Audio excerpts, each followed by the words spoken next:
Well, hello. Well, hello. Well, hello, Mike Manley. Good How are you? evening, my friend. How are you, sir?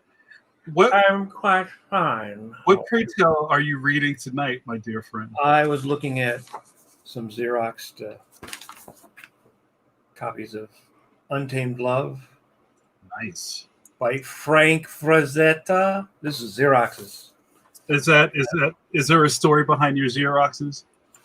I might have gotten these Xerox. I not remember. I don't know if Brett gave me these. He had an extra copy. I mean, I actually have the Russ Cochran book, which reprints, and I think I had these out because when Liang was over, I was showing her because she was inking some backgrounds, and I was showing her, good technique for grass and stuff. Since on the Phantom he was out in the African veldt, and we were talking about how great Frazetta was at doing the foliage. Yeah. Right. Mm-hmm. It's all design, the beautiful design, the beautiful shapes that he would do, and the lions, the animals. This is one of those jobs that everybody pretty much of my generation, I think, had, and it's funny because I think Frazetta is one of those artists that people keep discovering. He's been dead 10 years now, I think. Yeah. Just 10 died in 2010. And every 3-4 years, there's another big swell of people that come in, start getting into doing, fantasy art or whatever. And then he's like the first big giant. And I was listening to a podcast.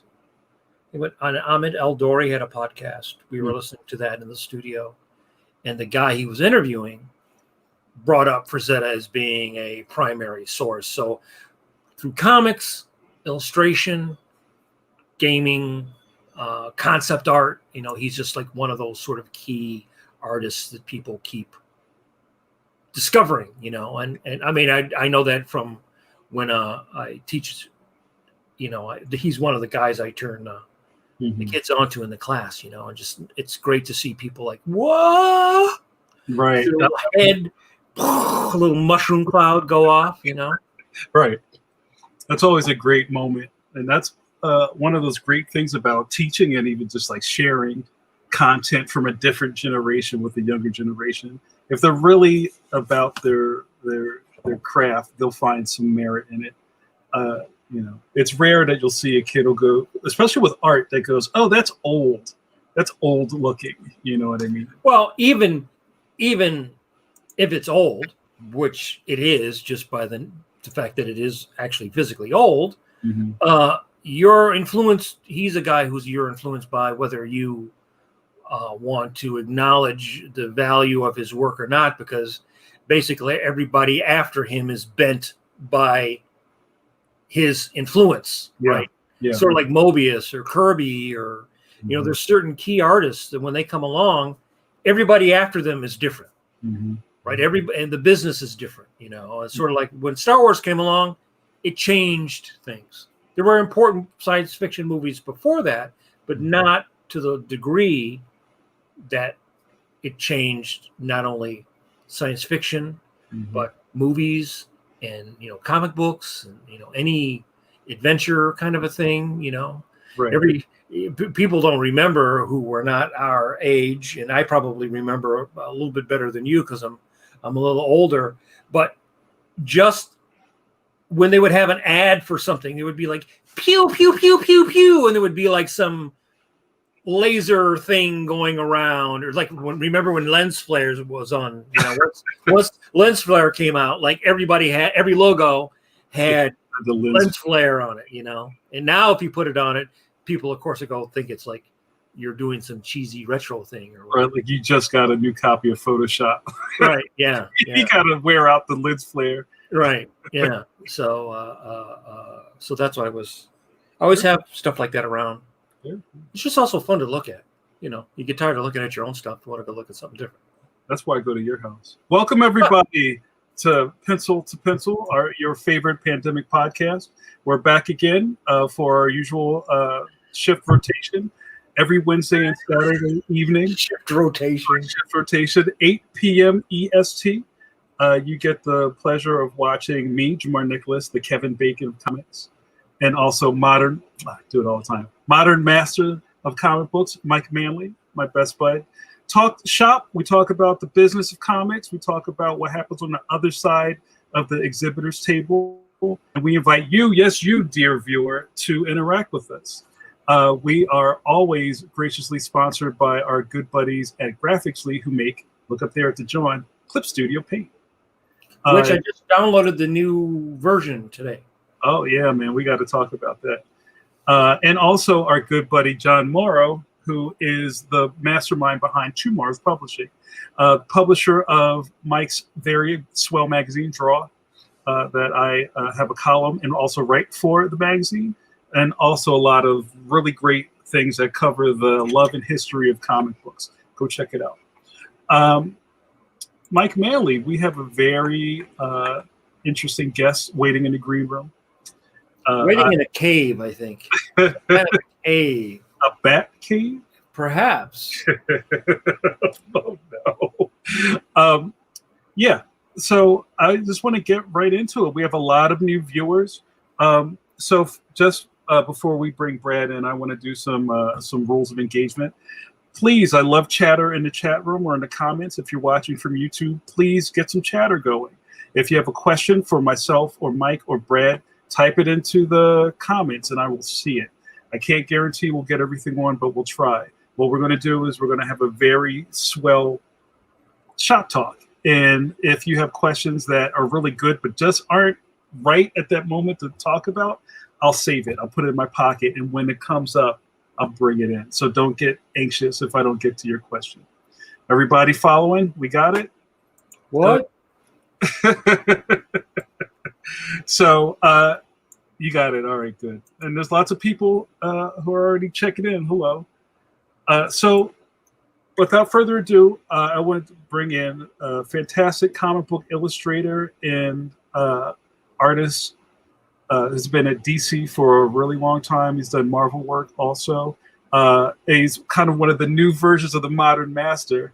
Just really sharp stuff, very, very, very precise pencil lines. Brad Walker. I would love to talk about like what it's like in the business these days, and I always like when Mike and I could talk to people from different generations of cartooning. It makes really interesting conversations. So I hope everybody gets something out of this. So let's bring them on in. Hey, Brad, welcome to the show. Hey. Hope I didn't bore you. No, not at all. I was interested in the Frazetta Xeroxes. I couldn't see them very well. Yeah, they were Xeroxed off of the Russ Cochran books. He put out 2 volumes, Untamed Love, and then the Thunder. So there were 2, and they were on like real heavy, almost like a card stock. Really nice. They came out in the mid 70s. Huh. I remember getting one when I was a teenager. Then it took a little while to find the other one, but they reprint, basically the old Love comics that he did. So like proto artist editions. Yes. Yeah, they were really like the first artist edition because I believe he actually shot them off the originals because Frazetta still had the originals. Huh. Because he was one of those guys in the beginning that tried to keep his original art. Right. Those are cool to have. Yeah. So, and they're always, I take them in and show it to the students, or I'll show it to my assistant when she was like inking some sort of jungle backgrounds because he did great. He did everything great, but he was really great at doing foliage and stuff like that. Yeah, stuff like that's always fascinating to me, and I feel like it it's gotten away from a lot of artists in the process of assembly line monthlies. I worry about things like trees and water, textures like that. But ultimately, because I work with an inker most of the time, I know that somebody else can come along, and if I'm running late, I don't have to put that much thought into grass. because Drew, my inker, will come along and make that work. And, guys from Frazetta's generation, so much of stuff like that is better handled with a brush anyway. It's kind of silly to render trees in a pencil for a published line. But guys of that generation were just doing so much art with a brush, indicating where a tree would be, but the actual drawing of it would be by the time they got into the ink. That because so many people work with a separate inker, that kind of got away from us, and then people started going digital, and there are a lot of different tricks for digital, or going to crow quills or microns. Like all that changed stuff. Like, True.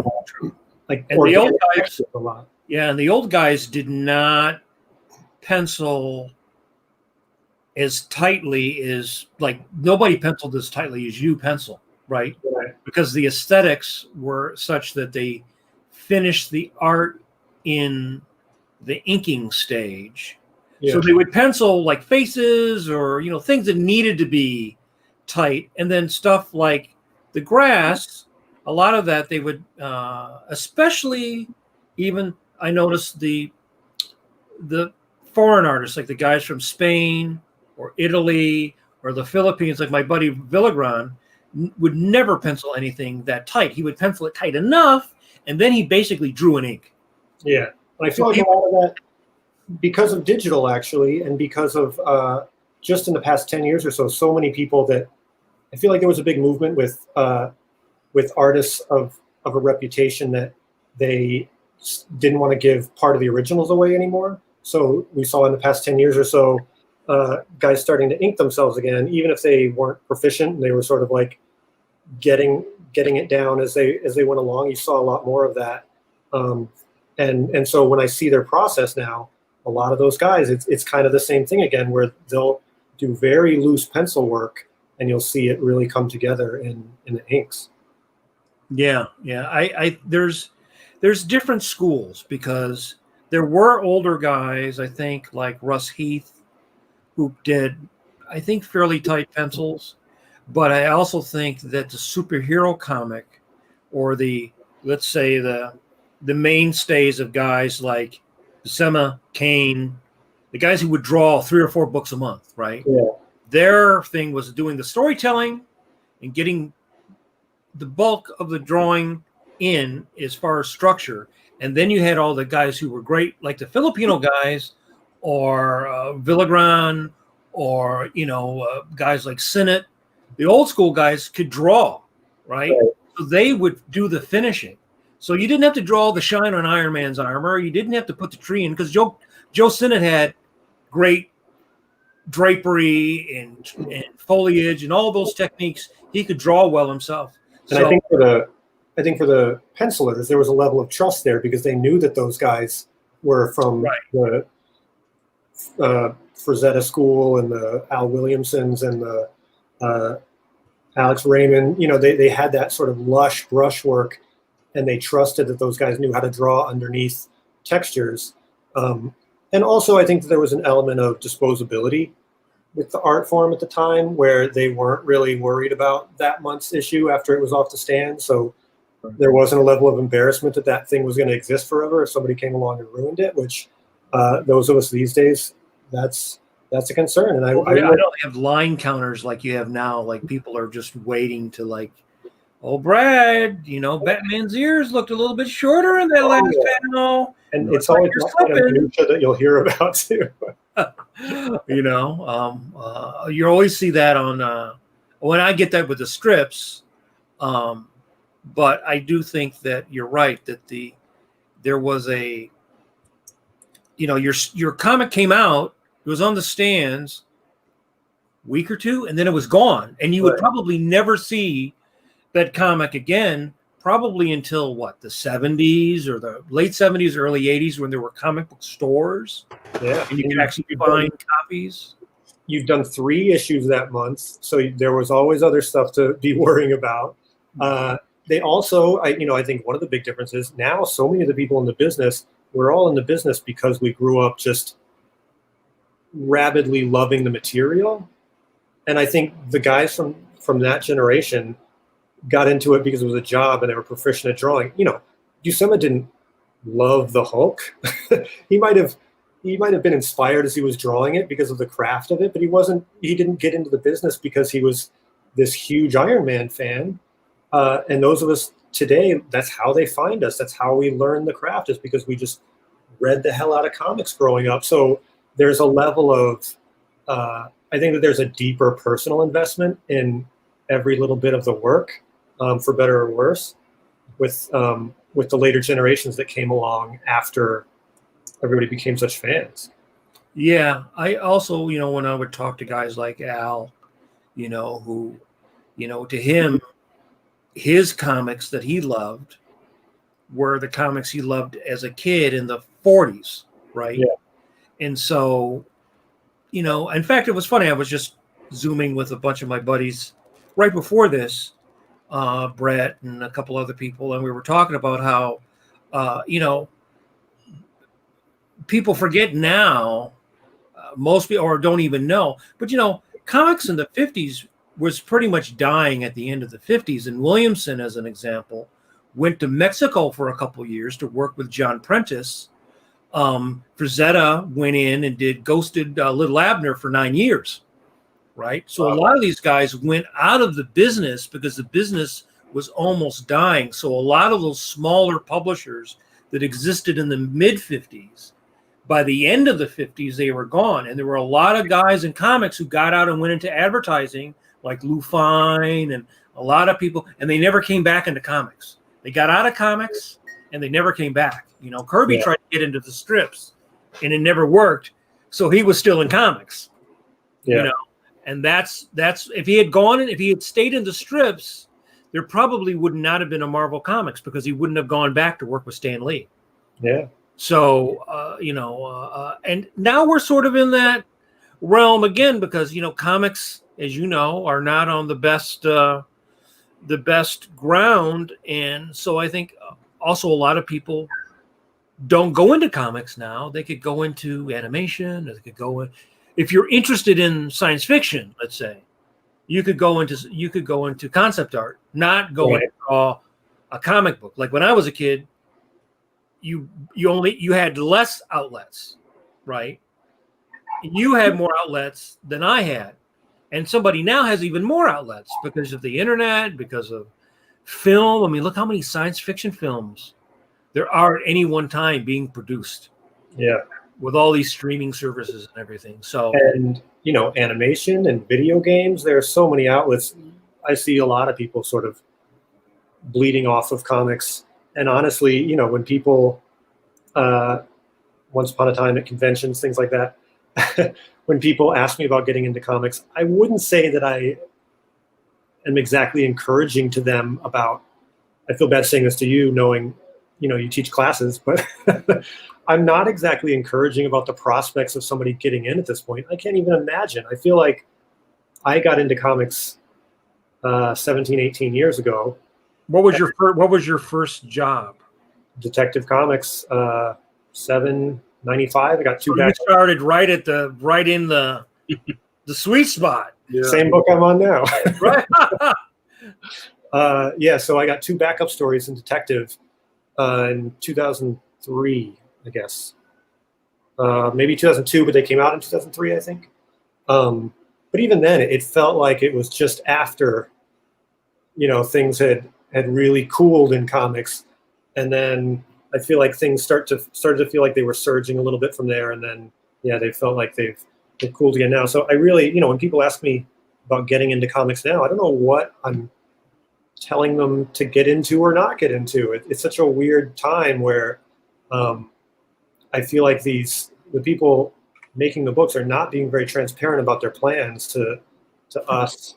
You mean the publishers? Yeah, the publishers. So they don't want to tell you to stay on the ship, get close to the railing, jump. We'll throw you a lifeline. Understandably, I guess to some degree. I guess they don't want to. If they're gonna pull out, they don't want to tell the talent and not have anybody for those last few years. I don't know what they have. Honestly, I don't think they know. I think one of the things about comics now is that comics is not in charge of its own fate. If this new round of Warner Brothers movies tanks, that's bad for DC, right? Yeah. Because it all relates back to DC, and since Time Warner or ATT Time Warner has so much debt. I mean, I experienced just a little bit of that working in animation, where you can have somebody come on and become the new head of the company, and put in some policy that affects the way when a show is put on the air, that has nothing to do with how you drew anything or anything you as a creative person are doing, but they could wreck your ratings, right? And then your show doesn't get renewed. Right. It has nothing to do with what, the all-nighters you pulled, right? So like if you're pulling an all-nighter and some guy at Warner Brothers decides, I don't like the way these numbers look. Right. Or even that, I feel like they're, the opinions that they're basing your livelihood on are not even necessarily that pragmatic. They're often not much more sophisticated than fan comments, like you were talking about. For all you know, some suit somewhere up the chain rearranges a whole line because they flip through a comic and think that Batman's ears look funny, and they feel that they must step in because things aren't being done well. Who knows what's going on? It's funny you talking about Warner Brothers' next release and what that's going to dictate for the comics, because it really feels like that. Yet when they have some big, huge success, we're not all sitting there going like, oh, we're safe. We got another year of them throwing the bank at us. But certainly every time one of those things flops, they're squinting and looking at the comics division, and you're like, wait, why are we responsible for all the failures, but we don't reap any of the rewards for any of the success? Well, it's sort of like Mo slaps Larry, Larry slaps Curly, and Curly goes, "Ah!" There's nobody. Comics is like Curly. And editorial slaps Felix.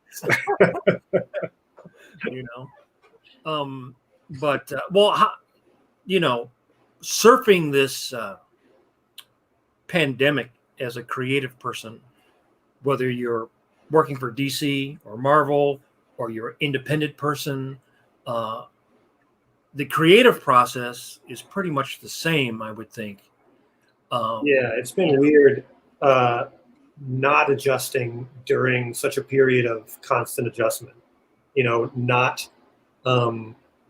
My workday doesn't change at all as the world around me is on fire and melting and sinking into the sea, and everything going on. You're supposed to block it all out and be just as creative as you have ever been. Brad, did you get caught in the early pencils down phase, or did you keep working the whole time? I did not. DC, to their credit, DC was real good about keeping things going. They took a lot of heat over the distributor changes that they tried to make, but a lot of that was directly resulting from them not laying off freelancers. They laid off, or they cut some bottom tier books, I believe, but were really diligent about finding those people work elsewhere. And got to give them credit for propping up the digital division and finding digital gigs for those people when some of those print books weren't going to keep going. Luckily or unluckily, I was on an arc of Detective Comics, which was going to be one of the last things. It would have to be as disastrous as possible for that to go. So they let me keep going, and the deadline stayed the same, even though we didn't come out for 2 months. So did you gain time then because you got a little bit more on the can, or no? No. My deadline didn't change. I don't really know what the thinking behind it was. I ended up like a week late, I think, just because of some snags in the middle, and the week didn't hurt us basically because we had 2 extra months. But yeah, deadlines were all the same. And then on top of all of that, we're all dealing with what's going on outside your window, right? So Yeah. and just talking to other creatives during this time is really interesting because I've seen a lot of us kind of shift forward because now we have, well, had at the beginning of this, kind of like some quiet time and just really put your head down and work while everybody was going insane around you. Yeah. But I think now it's a little different where now people are used to being home or used to putting a mask on and going to the grocery store, not in a hazmat suit. So it's almost like back to normal, but it's not normal at all. Yeah, and obviously that varied a lot from person to person. I don't have kids, and my girlfriend works in a medical office, so she kept going in, which was harrowing in its own way. Right. But also, like my day-to-day wasn't interrupted by suddenly somebody else is around 24/7. So on the one hand, it was great that I didn't have extra new distractions to adjust to. But on the other hand, it was weird. It was weird just feeling like you're still pedaling the bike after the wheels fell off. Yeah, no, I totally understand that. Yeah, I think one of the hard things as a creative person is that that part of your, I always think of it's like an engine, right? You have an emotional engine. Your emotional engine is attached to the powertrain of your drawing, right? And if your emotional engine is kind of misfiring, it's hard to sit down and go, okay, like the real world is in a bad way. I'm going to sit down and draw some completely fantastic bullshit. Yeah. I'm really motivated Yeah. to draw this fantasy when the reality is so just is being distorted in a way that none of us alive today have experienced. So I read a lot of feedback on the internet from other creatives, painters, animators, cartoonists. Well, some people really struggle with motivation because they're sort of, and a lot of them I think are probably in either New York or Los Angeles, which tend to be the extreme of everything anyway, right? If it's bad, those are the 2 places that have a lot of creative people having to work in very dire, stressful situations. Yeah. So it is difficult, but you're right. I mean, for us who sit inside and draw all day, you're still sitting inside drawing all day. Yeah, and part of me felt really, it feels like I'm removed from history as things like that are going on, but I've got to work 12 hours on this page. We had marches go right in front of my apartment building.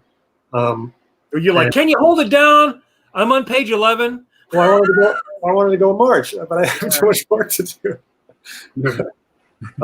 It feels, and I feel like that's just sort of a general feeling that I've always had with comics, is that it's just so time consuming that you feel like the world is passing you by. The last 20 years of my life have occurred so much faster than the previous 20 years.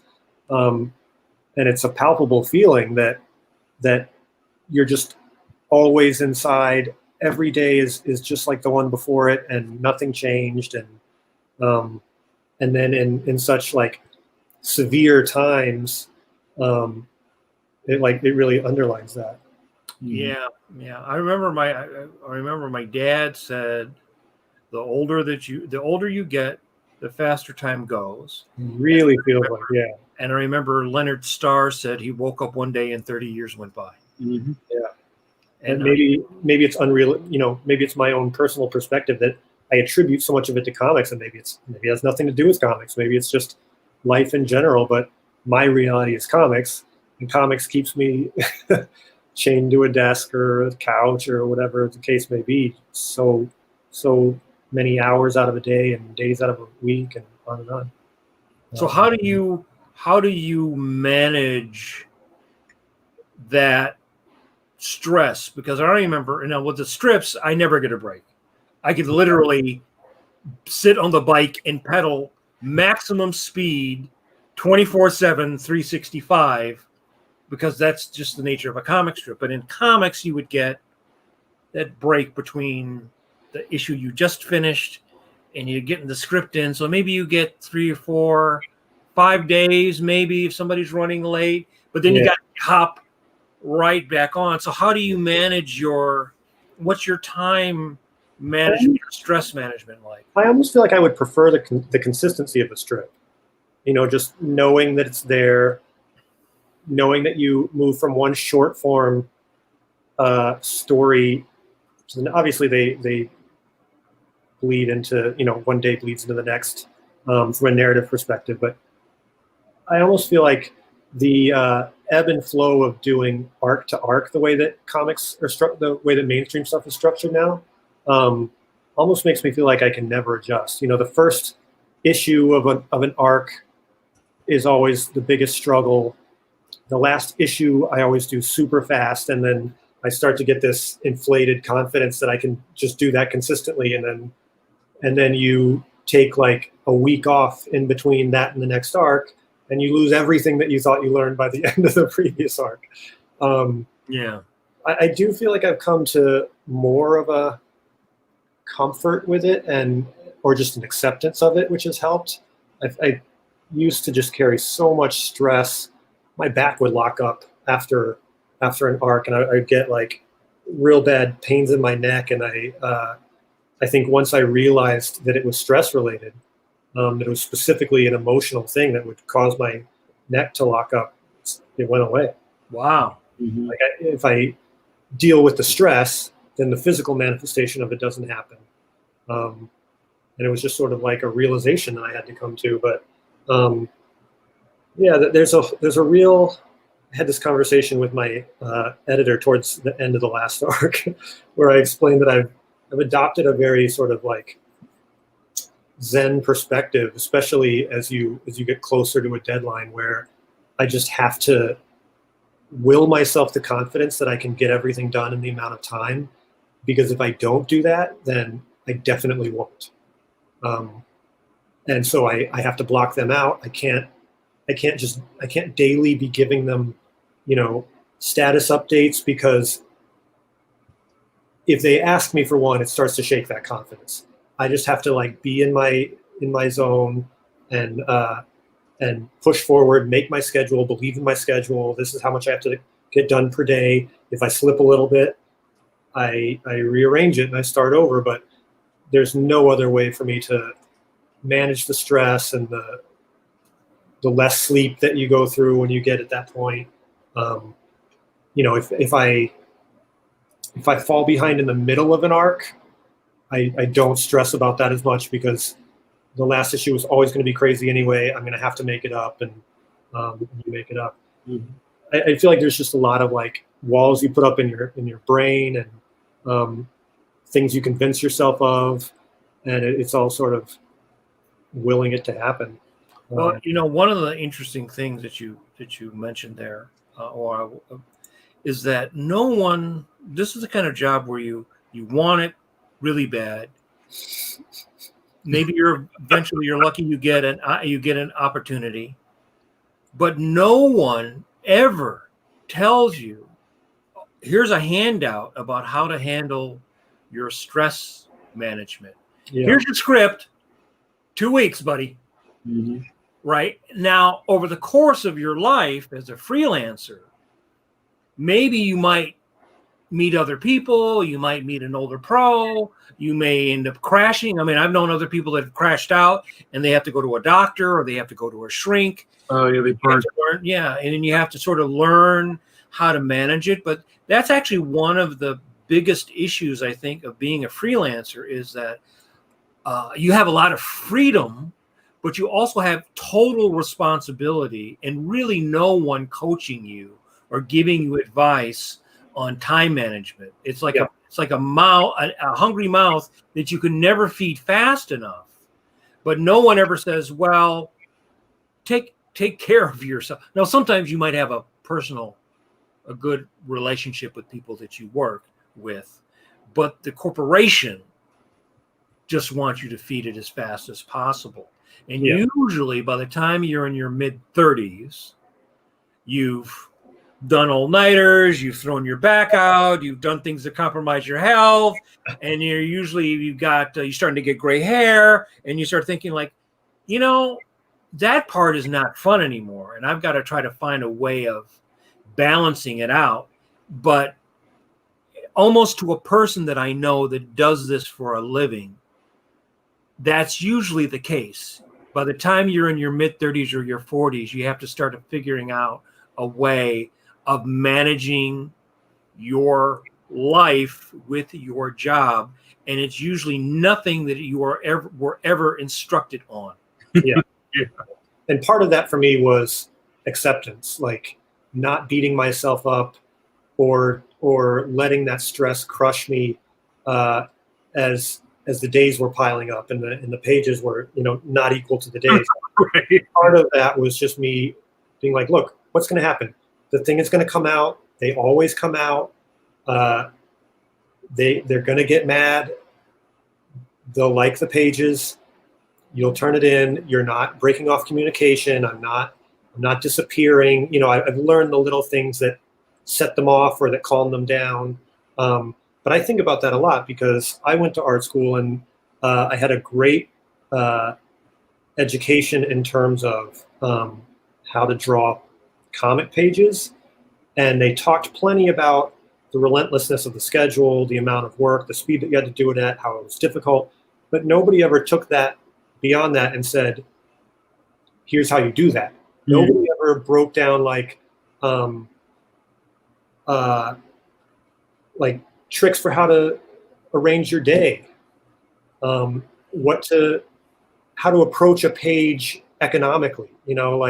I sat there for years going through so much trial and error of should I rough out 2 pages at once or 5 at once or 1 at a time? Should I go panel to panel? Should I rough in all the figures and then go back and, so many little variations of how you can do that.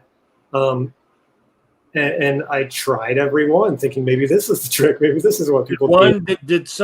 First of all, where did you go? Where did you go to, and who were some of your instructors? Oh, I went to Savannah College of Art and Design. Okay. That's good. And this was 20 plus years ago. So I don't know if you know the guys. Derwin Talon was there. Bob Pendarvis. I don't know if you know SCAD at all. I know SCAD just a little bit, and I know people have gone there. So. James Sturm was there at the time. Mm-hmm. People know. They were great people and so supportive in a way that for me specifically was so helpful because I went there having no clue if I was even in the realm of good enough to do this, and to sit down with an 18-year-old kid who doesn't have that sort of self-motivating confidence in their work, and to instill that in them to the point where they can get a job like this that you can't get without some belief in yourself. You can't even quantify that. Mm-hmm.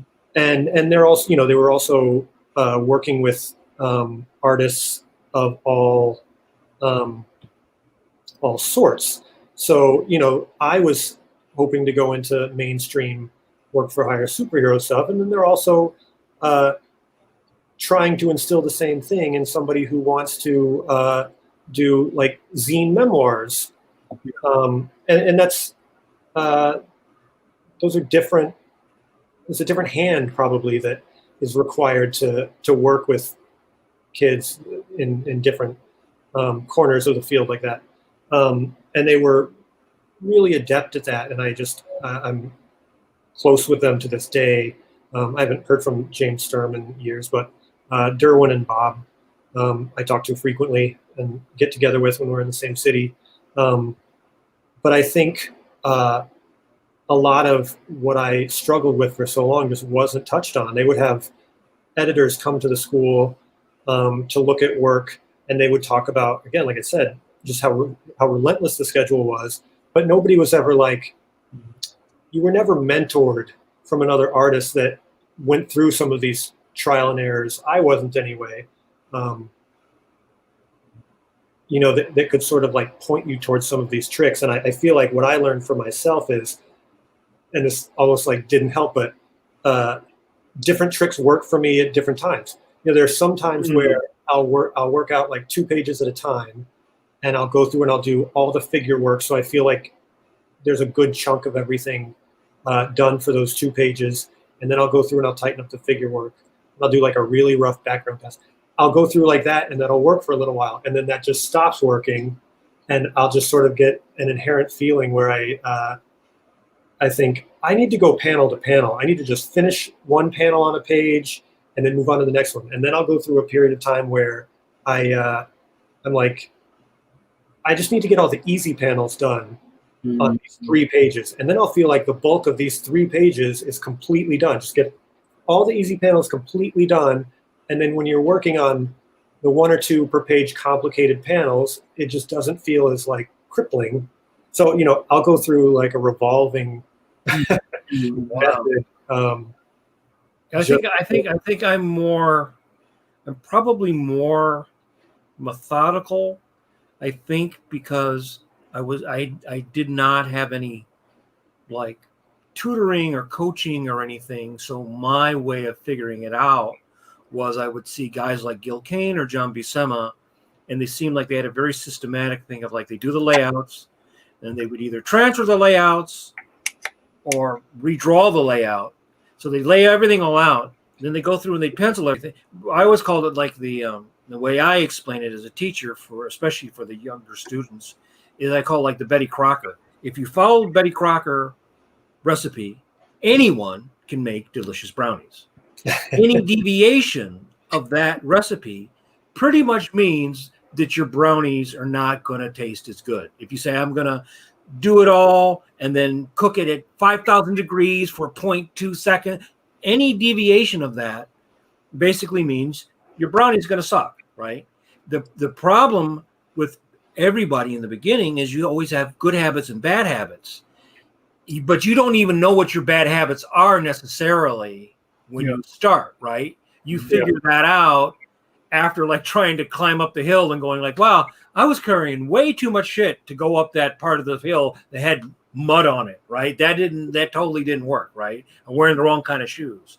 And so I think the thing is that your personality also plays part of it, because there's some people's personalities are such that they enjoy that struggle and they don't like things to be formalized, and they like everything to be like a new experience, which can work, except if you have a job that requires you to produce a consistent amount of work on a deadline. That is like a disaster, because you'll never be able to hit any kind of straight through. And as you know, there's a certain point in a page where you got to say, this baby's got to be done. It's got to go up by 5 o'clock. You've got to sit down and you got to do it. So if now you have this totally new way of doing some new thing that's completely unpredictable, you can't get it done by 5 o'clock, right? Yeah, and so much of mine is, consistency in terms of output and timing is just always something that I struggle with. I'll just have days where I slow down, I'm not feeling it, and then I'll have 4 pages that just seem to fly by. But so much of it is ways that I've learned to spin the plates, and also to chill out editors who really, ideally, from me, what they would like is a page in their inbox every weekday in the morning, and I'm just not great at that. So I find ways to keep things coming to them as quickly as possible. And I actually have, social media has been great in that I can talk to other artists more, and I have gotten some more tips or just back and forth with more artists about how they go about keeping them happy and and keeping things coming in. And that's been a really nice change in recent years. I really don't know how the folks from earlier generations, I guess not that long before I got in, it was kind of the other thing where they had bullpens and all those. Except you did live there. You did and I never lived in New York, and I never lived. I mean, Philly is the closest that I've lived to New York. So even when I was working at a Marvel in DC, I went up a couple times a year. I didn't even go up every month, right? Yeah. So I would learn, I think, by basically putting my ass in the chair as many hours as it took to get it done. And you're right. I mean, there was no social media, so you would meet other people at a convention, or you try to read an interview in the Comics Journal, or, like I remember I would learn stuff from a guy like Villagran or Al. And the one thing that I can say that's probably really different with those guys and us is at a certain point, they said, it's 5 o'clock. I'm going the fuck home. Right. Yeah. That's it. Put the door on. Right. I'm going home. And you know what? It's fucking comic books. Right. I think each generation from that, there was more growing up, loving comics, loving fandom, and being in that. There was much more pressure on ourselves and from fandom, where the older guys like Buscema could really just kind of divorce himself from it and go, well, I'm done. I'm going to go eat pie. Yeah. And I think for our generation, it was harder to do that because you somehow would feel like, well, you're really. I don't want to let Batman down. Right. Or, I don't get the feeling, I was just talking to Brett about this. I mean, there's so many questions I would love to ask those guys now because I'm older. Yeah. And I asked them a lot of questions when I was younger, but the questions I would ask them now would be somewhat different. Mm-hmm. Because like Al would ink things, for instance, would he get a whole issue of JR's Daredevil in, he would ink pages out of order. He would ink panels out of order because he said, if I got a bad day, it's mixed in all over. So you don't go like, wow, ooh, wow. You don't notice. You don't know. Much easier to do when you're inking somebody else's story that's already told. Right. Yeah. You can jump down easier. But I would think when I would study guys like Joe Kubert would lay things out. He would lay out 2 pages at a time. I think Gil Kane would lay out 2 pages at a time.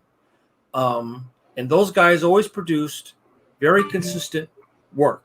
And I think if the goal is to produce consistent work, the best way to produce consistent work is to work on it in a very consistent fashion. So if you always lay it out, even if you have a bad day of drawing, which we all have, or you got to redraw that head like 30 times, like I just did this afternoon, and I just did yesterday, right? It's still, the framework is done. If you have to keep rehanging the door, you can do that. But the frame is done, and you may struggle on that one particular drawing, and you may not like it, but the structure of the whole thing still works, and that's what's really important to the reader. To us, we go, I totally fucked that hand up.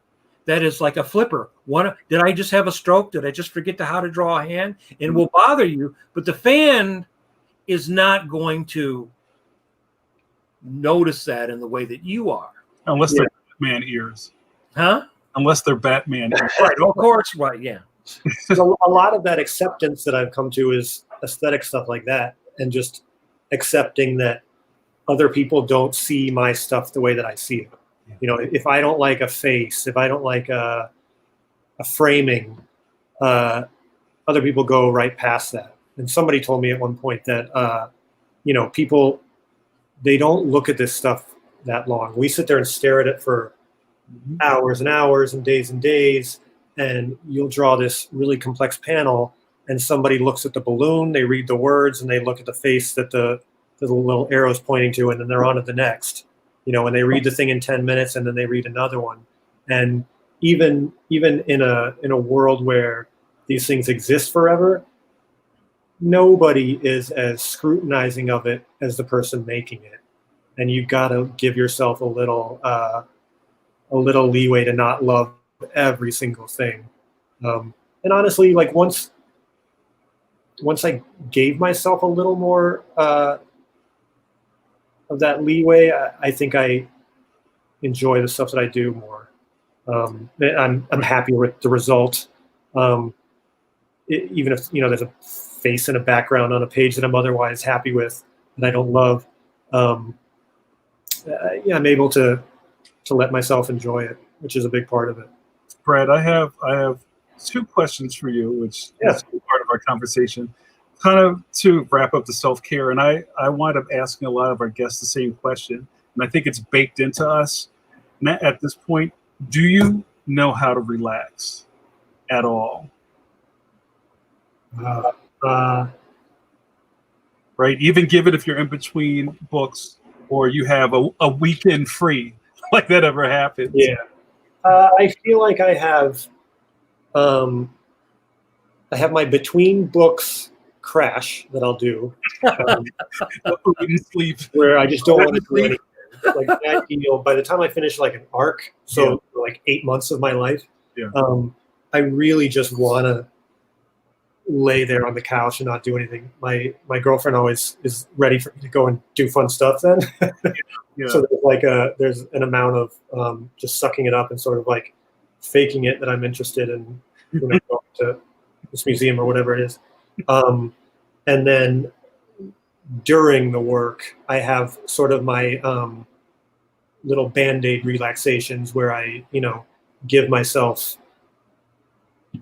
an hour while I'm eating where I tell myself it's okay not to work on it. And I'm sure to some extent that is relaxing and that is healthy and needed. Ultimately, it doesn't feel like much relaxation. I mean, I'm still sitting there thinking and worrying and obsessing the whole time. So it's not that relaxing. But in the general sense, probably no is the short answer. I don't know how to.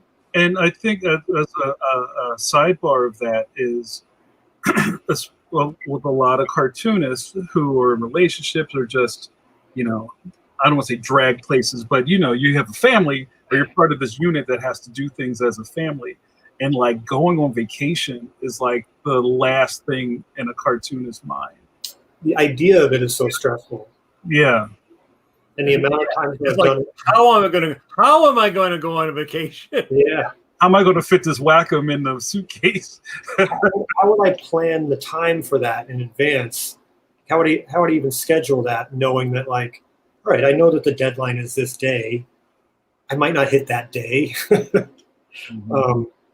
If I have a plane ticket, what do I do? There have been many times where when I would go to a convention, I was using the window in the hotel room as a light box, call it God's light box, to transfer something.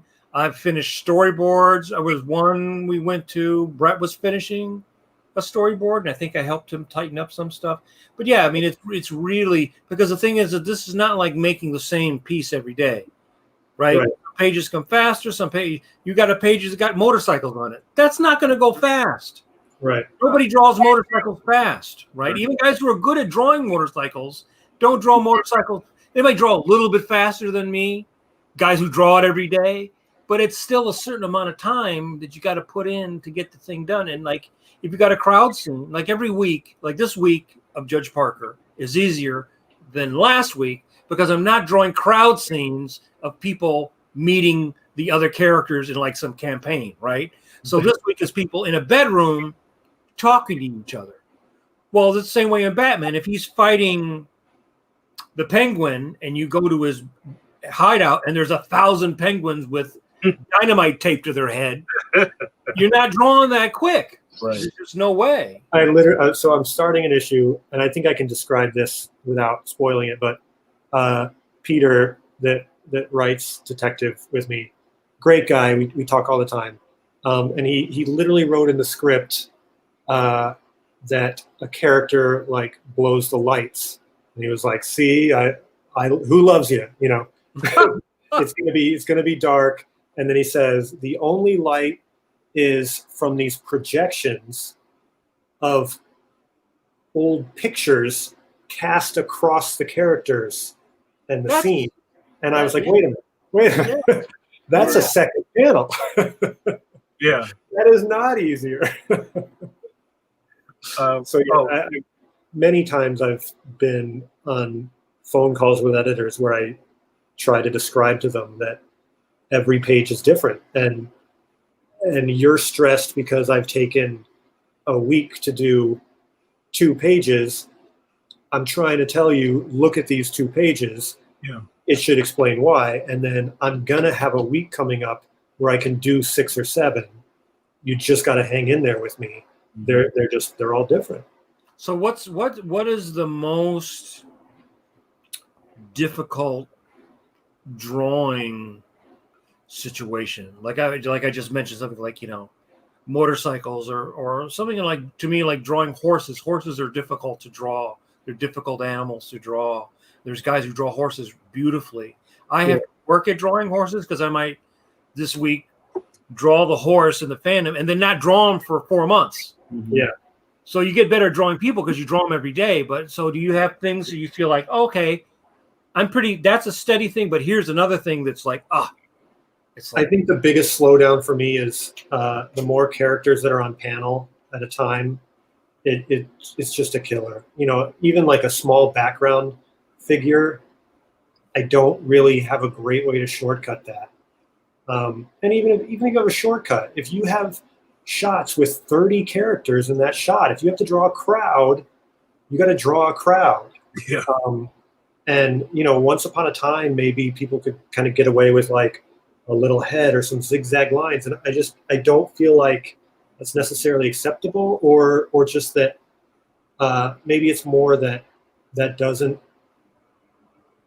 whatever the aesthetic is about the way that I draw. I feel like if I am too gestural or suggestive, it looks like I half-assed it. Whereas I know that there are different aesthetics other artists have where it looks like part of their aesthetic. But for whatever reason, for me, it is not.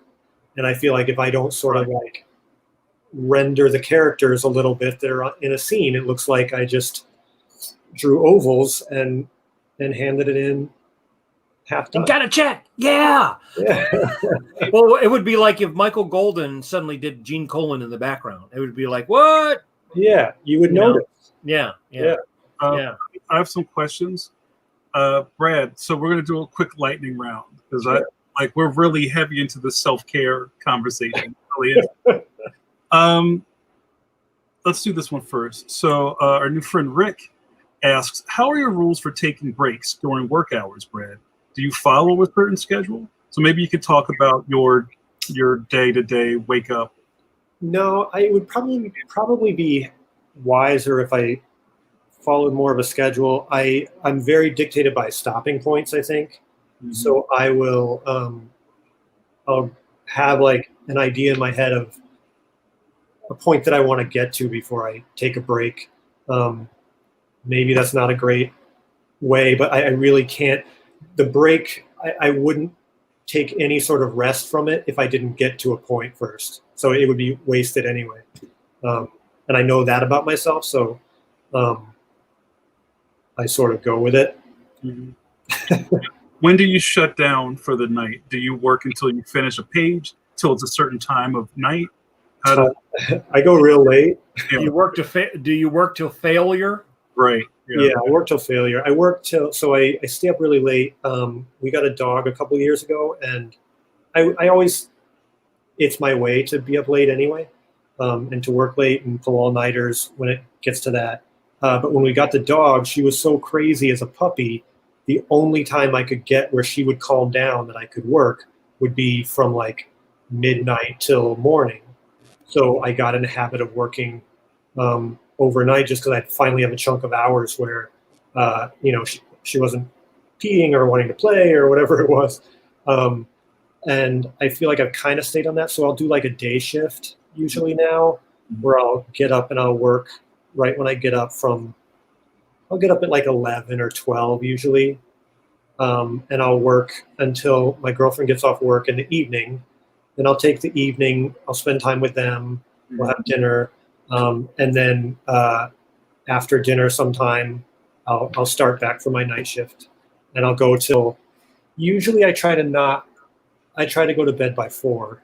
3 would be great. Yeah. But if I stay up too late, then it's like the sleep isn't as restful. Like if you kick it to 5, you're almost in all-nighter mode.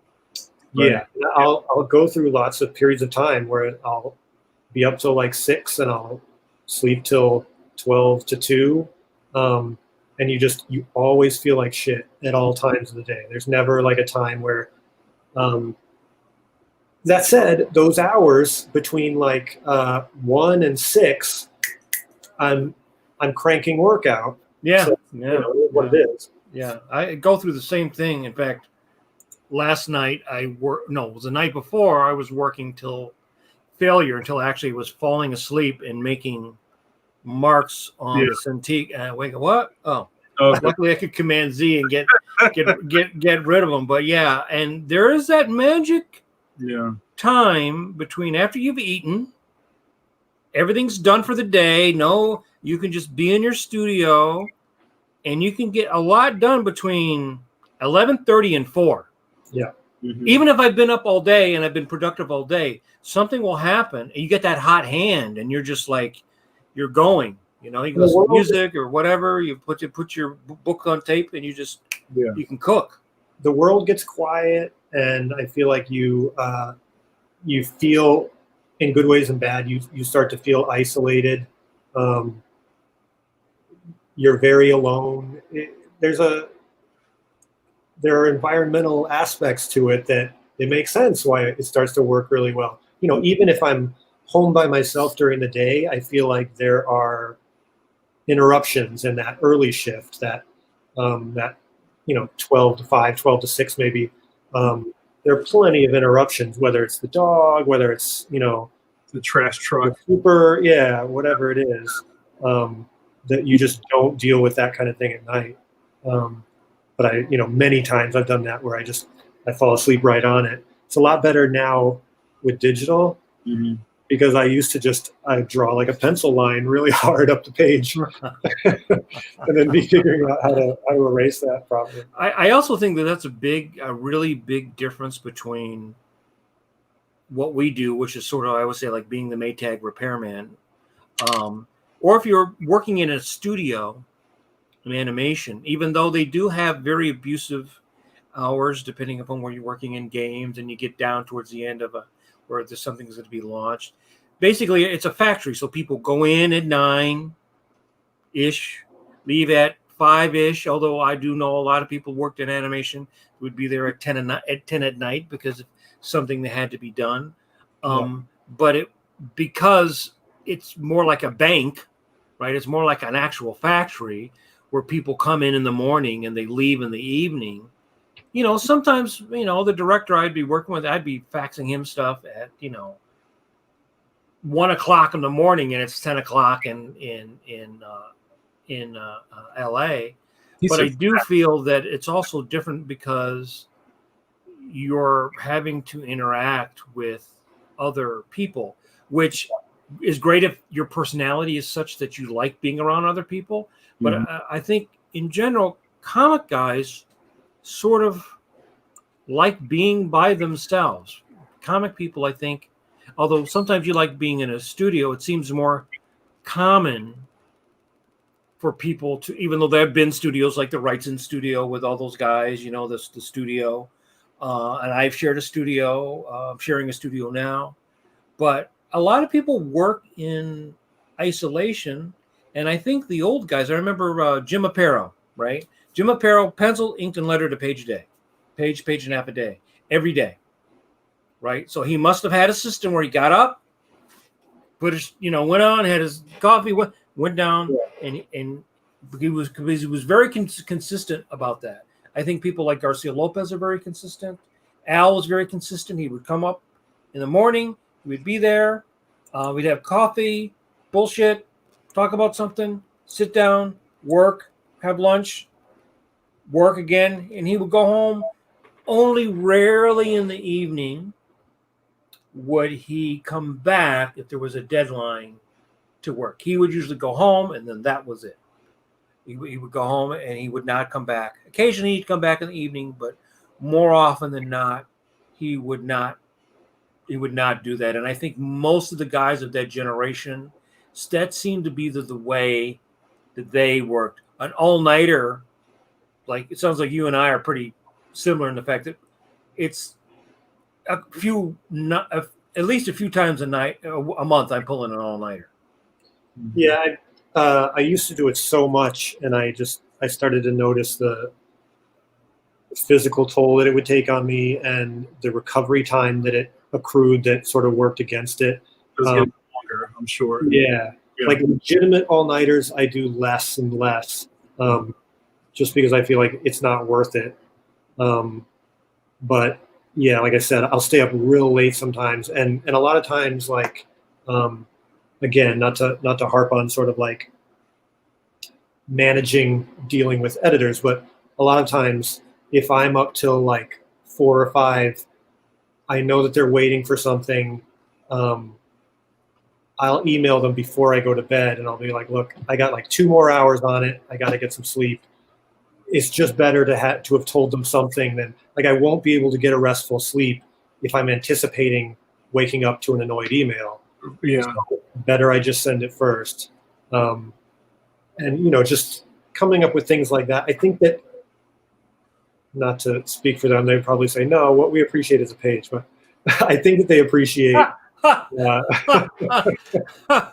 what we really appreciate is you leaving the shades up so our drone can look in and see where you really are on your page. I remember this was in the 80s, and I was in a relationship with somebody who was also working in comics, who was not very good with deadlines.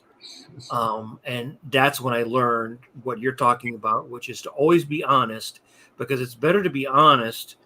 Then if you got to crash or you got to sleep or whatever, no, you didn't tell somebody something and then you didn't deliver.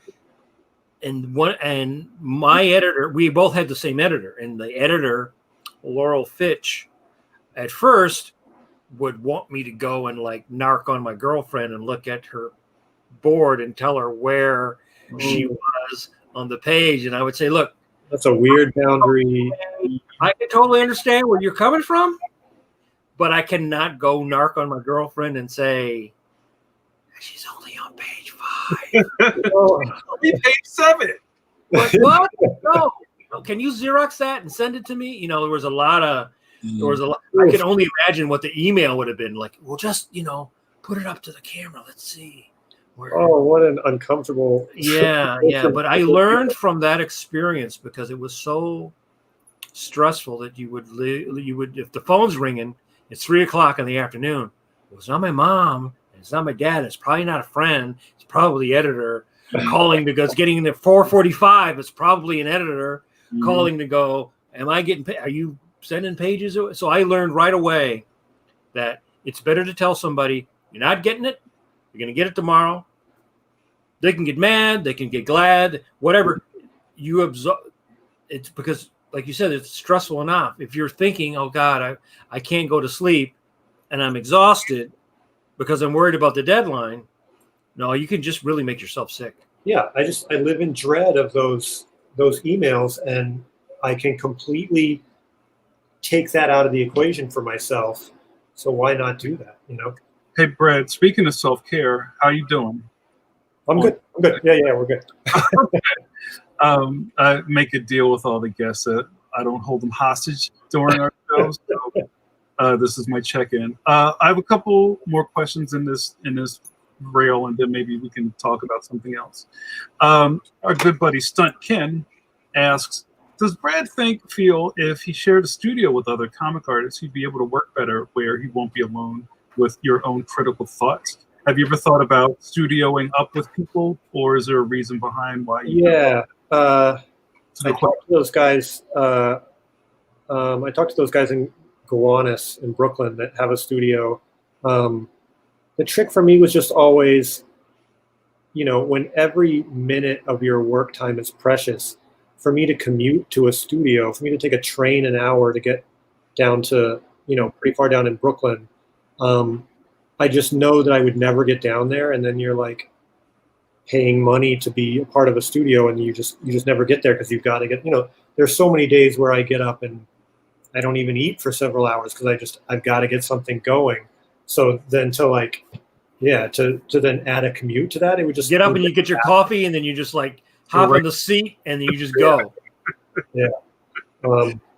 So that was today. That was actually my day. I got up, topped of the, and just went, and I ate about 4:30.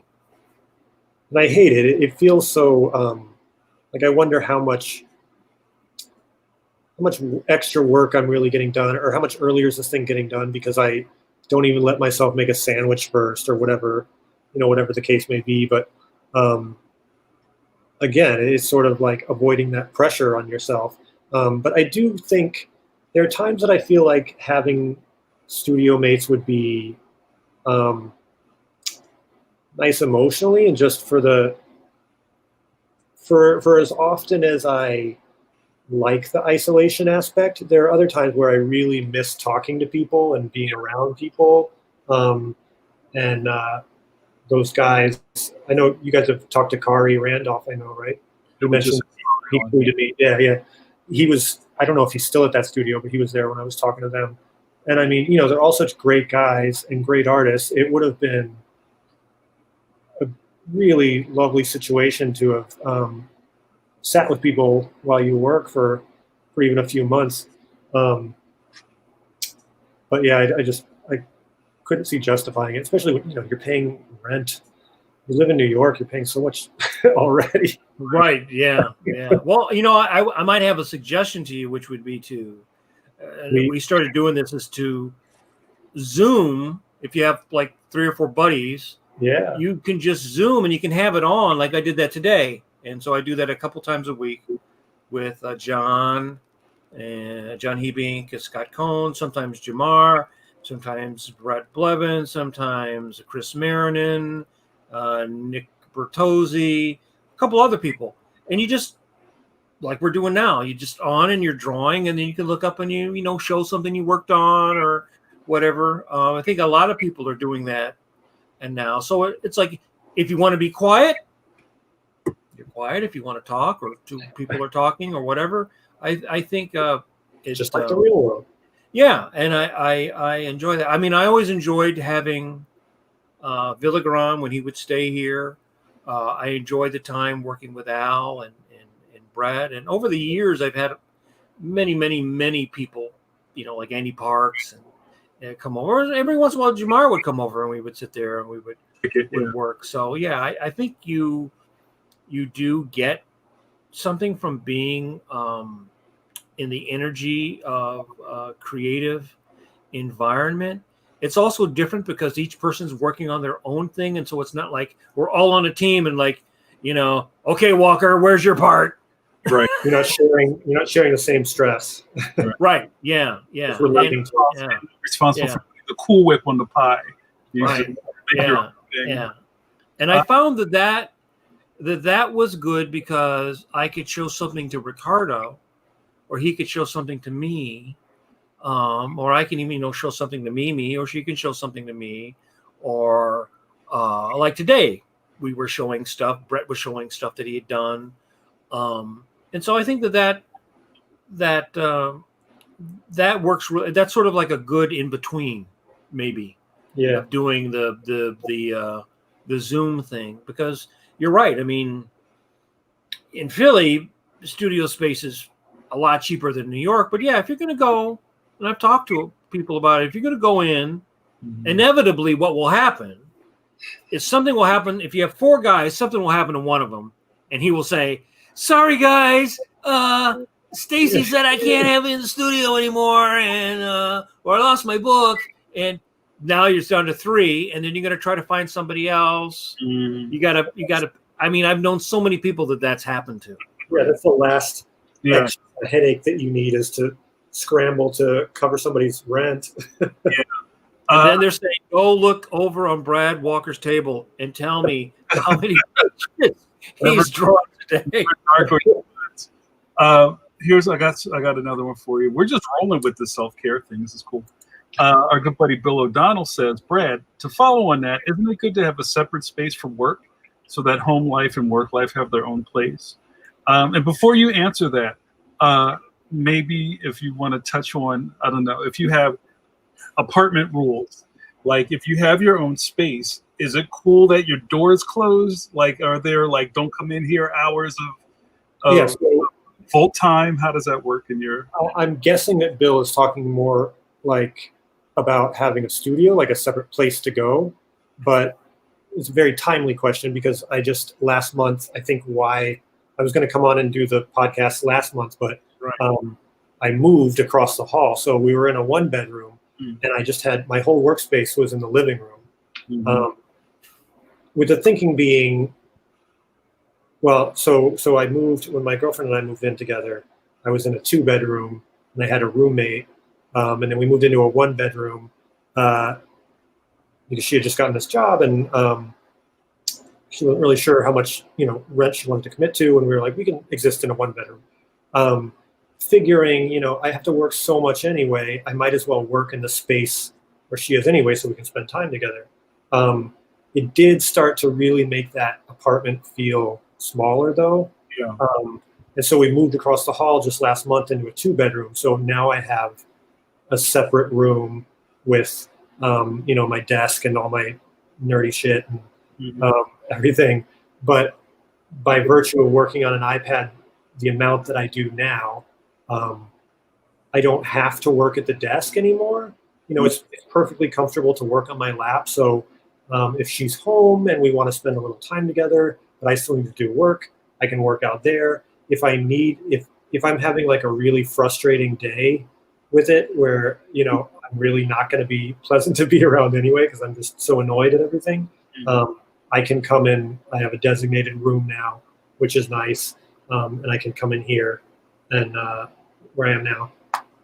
Of course, it's the last room in the apartment to get set up, so it's kind of chaos of boxes and everything that we haven't figured out a spot for so far. But even then, it's just a nice personal environment, and then she doesn't have to have my stuff in the rest of the house, which I know is pleasant for her. So just recently, I've sort of accepted more of the benefits and rewards of having a designated specific workspace. But you still don't have to use it. There's no mandate that says I can only be working in here. Right. And I've known over the years a lot of either syndicated cartoonists or like weekly alt strip people who would, well, I guess pre-COVID, would work outside of the house. Like, I'm going down to the coffee shop, or I'm going to take up this spot at Panera all afternoon. Yeah, I never figured out how to do that. I always want to. I've taken my iPad when I'm at certain parts of the process. I've taken the dog to the park and taken my iPad and managed to do a little bit. Right. Well, she can lay in the grass, but you can't get a lot done. I've never been one of those coffee shop workers. Right. I get it. It's probably just way too much distraction. Yeah, and just I'm a creature of my environment and my comforts, and it takes a lot of prep time for me to go and work anywhere else. I've certainly worked while I was traveling. I've drawn on planes and in airports and things like that, and in hotels. And you've got to prepare so much. I compile so much reference, and I've got script on my phone, and I've got layers in Procreate. Lots of hardware. Yeah. The iPad has made it easier. It's not like the old days where I had like a drawing board and I was in the middle seat on a flight and I was drawing splash pages in between two people. Here, pin this on your knee. Hold just a second. And really, it's the editor doesn't care. They don't care how hard it was or what you sacrificed to do it. The best thing about that is, years later, anytime I'm talking to an artist and I can bring up the story where I did a page and a half on a flight to San Diego. Wow. And they're like, wow. I was working when I had to have the surgery on my leg last year, emergency surgery. I was working. I came home, packed all my stuff to go to the emergency room. I went, packed my Cintiq, and so I was in the hospital working right up until they took me in to get the operation on my my Cintiq. So it's just not. It's yeah. not life. No, Yeah, and the really. doctor's like, "What are you doing? What's going on? Oh, you're a cartoonist. Oh, that's that's cool." What the weirdest thing was is that several people in the hospital were fans of my stuff, including my surgeon. That'll help you get through. Yeah, so it's like I'm glad he's a fan and didn't say Mike Manley ruined my comics and like goodbye to this leg here, and chop it right off. Brad, Stuntkin is coming in with some really good questions tonight. Does having a girlfriend or wife or let's say significant other ever affect you as an artist? So this is some hot tea we're spilling. Uh-oh. To clarify, someone who works 9 to 5 demanding more time from artists whose times are never stable. Can that add to the stress? I'll say, I would say every breakup I've had since becoming an artist, it's had something to do with it. Yeah. I don't think it ever didn't come up. Yeah, I think that's something that Bill says that's a spicy question. We have spicy questions. Yeah, I think it's something that really people don't talk about. Just and also one of our viewers, Brendan, just says, "I didn't realize how stressful this was." I hope, but also he throws you a bone. I hope Brad realizes his work is absolutely appreciated, and he regularly reads your Arkham Knight run. So thanks. Oh, great. Yeah, I've had. I can't remember if Brendan is one of them that's been asking. I've had a couple of people asking pretty consistently when I'm going to get art from my last arc up for sale. And the reality of it is, I decided to start selling the art myself instead of through my dealer. Reality of it is, I don't have time to sit and scan it. I slowly scan it all, then I'm going to put together a big cartel page.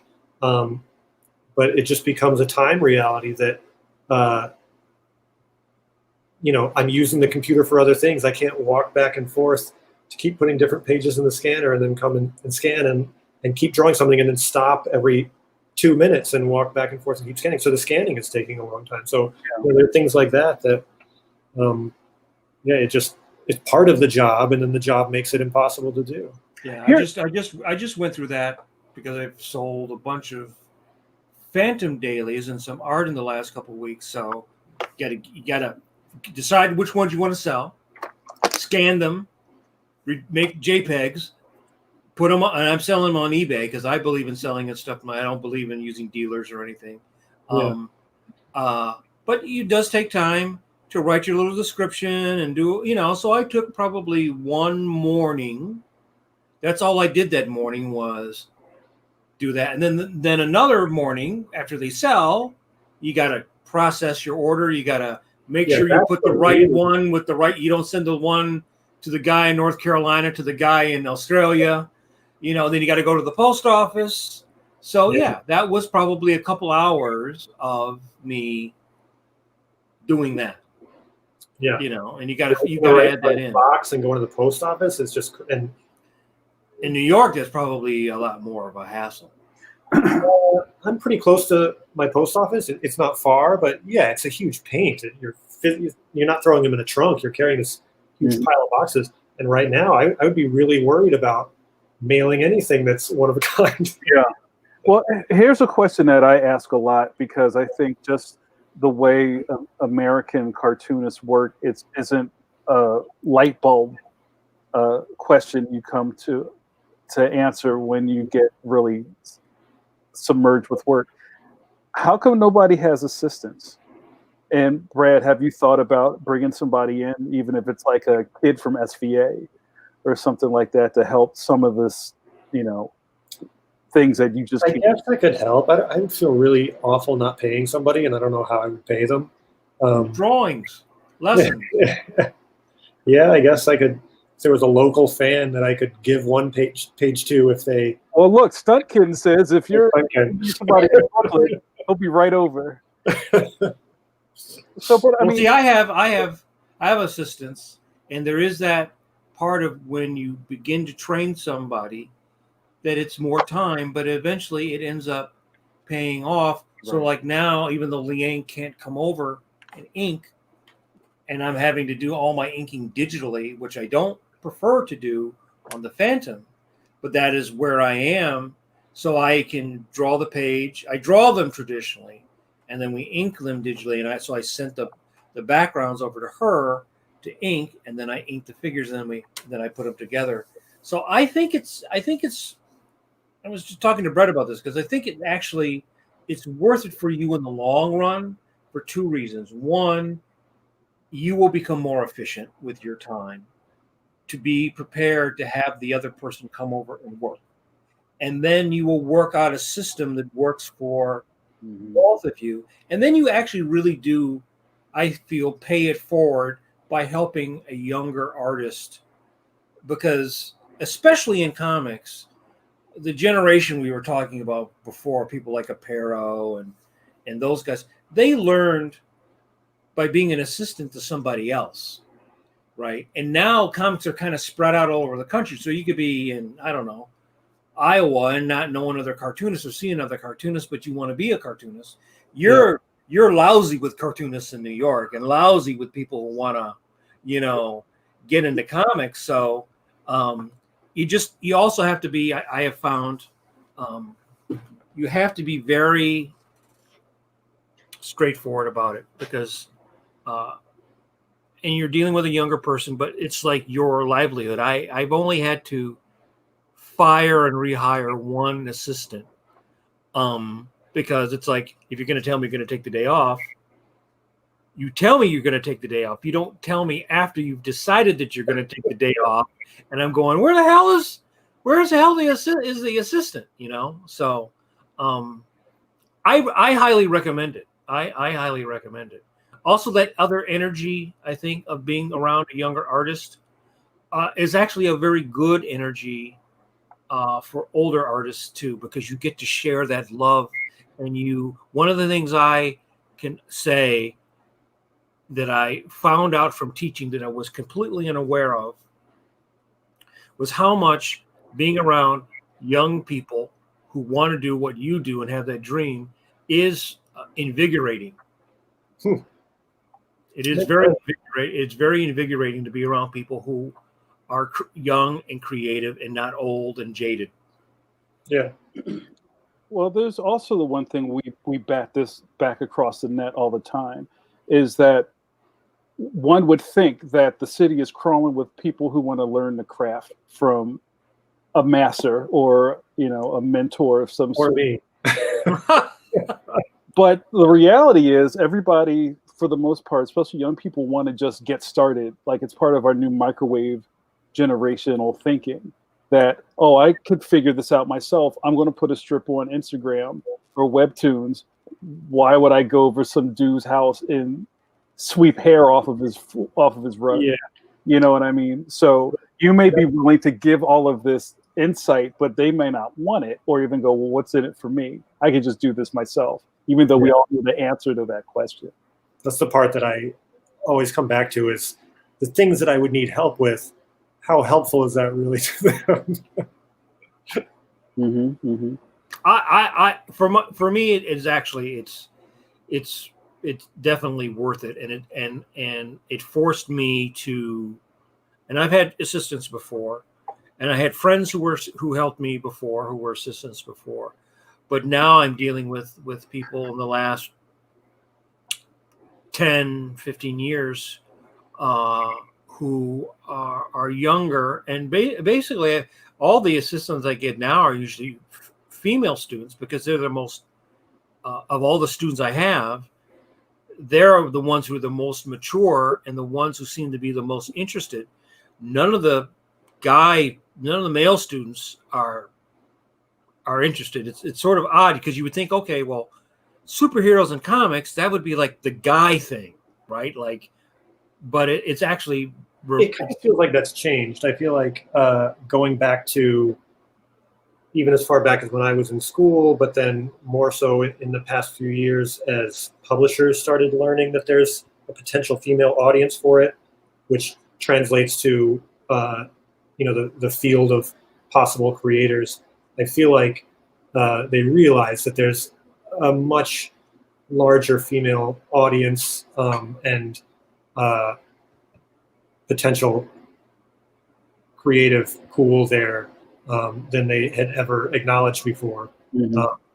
And I feel like there's been a noticeable surge in women looking to make comics. Right. Now, the other thing I wanted to talk about, which is a funny little note. So now you're working on Batman, which is sort of like the top DC character. Your last name is Walker, which is the name of the Phantom. So at some point, you're going to have to work on the Phantom. You would be, I think, the 7th or the 8th artist who would have also worked on Batman. Oh yeah, and the Phantom. There's a little list of guys. You could join that. So it's me, Terry Beatty, Graham Nolan, the Barry brothers, Jim Aparo. oh wow. So there's a little group of guys who also worked on Batman, who also worked on the Phantom. So you need to step your game up now, so you can start working on the Phantom too. I have this idea in my head that doing strips would be more in line with what I want out of comics or what I wanted out of comics. And I'm probably completely wrong. And to hear you describe it, it sounds like it's it's just as awful as a friend of mine just got the license to Phantom action figures in there. I should put you in touch with them and you can critique them. they run a action figure. Yeah, and it's different going from comic books to comic strips, because the format is very restrictive. So you have to learn how to sort of adapt to that. I kind of like it. Yeah, but when you come on Batman, it's a much more of a political book. There's a lot more weight on the character and push and pull on the character than you probably thought of when you first got your gig, because you're doing it because you love the character. Then you realize that there's all this other stuff that's actually attached to working on that character in a way that you didn't think about in the beginning. So did you feel like, okay, all these great guys have done Batman, how am I going to make Batman my Batman? Or is my Batman, like, my favorite Batman might actually be sort of a combination of between Jim Aparo and Neil Adams' Batman, because that's the stuff I loved the most when I looked at Batman. Yeah. So when I'm doing Batman, that's how I want to hit the ball. You know what I mean? Because that's what resonates with me. But I'm sure to a person who is 10, 15, 20 years younger, it may not be those characters, those artists. It might be another. Well, Jim Aparo was still there. Right. So he captured, a good 2 decades worth of young artists' imaginations. You probably had a much more extreme example. Your time on Batman was probably a much more extreme example of that than mine, because you came on and then suddenly you were drawing as real Batman. I was lucky so when I did those first few issues back in the early 2000s, I was just so thrilled to be drawing those characters. I was so thrilled to be getting work. I didn't know what I was doing. It didn't, I look back at it and I cringe so much. So when I got to come back a couple of years ago and be one of the regular guys on the book, it felt very, growing up loving, Batman was the first book that I got into when I started reading comics. And I was consistently buying it for years and years and years. I think I fell off at some point, but probably after I started buying comics. Working in comics. So, the childhood sort of love for that character is definitely still strong enough in me. And I felt that coming back to it. And I was able to come back to it and feel like I spent, 15 years now at the time. I'd spent 15 years like figuring out how to draw comics. And now I could sort of like do this the way that I would have wanted to back then. And they let us stay pretty, I didn't have the experience you had where suddenly they were going to like make Jean-Paul Valley the character. And you're like, but I like Neil Adams, Bruce Wayne. Yeah, right. Yeah. They left us alone, to their credit. That's not to say that, editorial's hand isn't very strong on those books. It is. And that's just the nature of corporate comics more and more now. They want to make sure that the direction is exactly what they have in mind. And there's also this interesting thing now where detective is looked at by the public for some reason as sort of like, I would say the sister book, but it's almost like lower than that, which it doesn't make sense to me. Like detective was always the flagship to me, probably more of like a historical artifact in my mind than the self-titled book. Because it was the first book, right? Because it was the first, yeah. And now it's the only one with the original Bat and Action are the ones with the original numbering, so it feels more special. When I started, I was coming on at issue 1001, and just frivolously I went and I bought some back issues, and it was really cool to be drawing a cover for issue 1001 as you're pulling out 472 from a bin and buying that one, and you're looking at like, oh man, Garcia Lopez was going through the same process that I'm going through now, 25, 30, 40 years ago. There are very few books left in modern comics that feel like that could possibly give you that feeling of being part of history, and Detective is one of those. The company, for whatever reason, and the readership, so maybe it's not the company's fault, they kind of view it as like extra Batman material, which is disappointing. But I wasn't about to lean into that and approach it as like extra Batman stuff. I was going to swing for the fences and make it as exciting and feel as important and dramatic as I possibly could. And Pete was certainly the same way. He and I had this conversation many times where we don't understand why that's the perception of Detective and Action now, is that they're the second book. And it was definitely like a dream gig for both of us. So to some extent, that you're always in work for hire corporate comics, you're going to have that sense of like, it's not creative and you're sort of translating the publisher's wishes for their IP at their behest. That's the reality. But within that, it was probably a lot more free than it had any right to be, honestly. And maybe part of that is because they look at Detective as the other one. They were really scrutinizing of what James and Jorge and Gillum were going to do in Batman. So maybe we got to be a little more free with, doing a sort of personal Two-Face story. And then it came to a point in that story where they were like, we're doing this Joker arc over here, and Joker's going to be in everything. Do you have a way you could include Joker? And so then we looked at it, and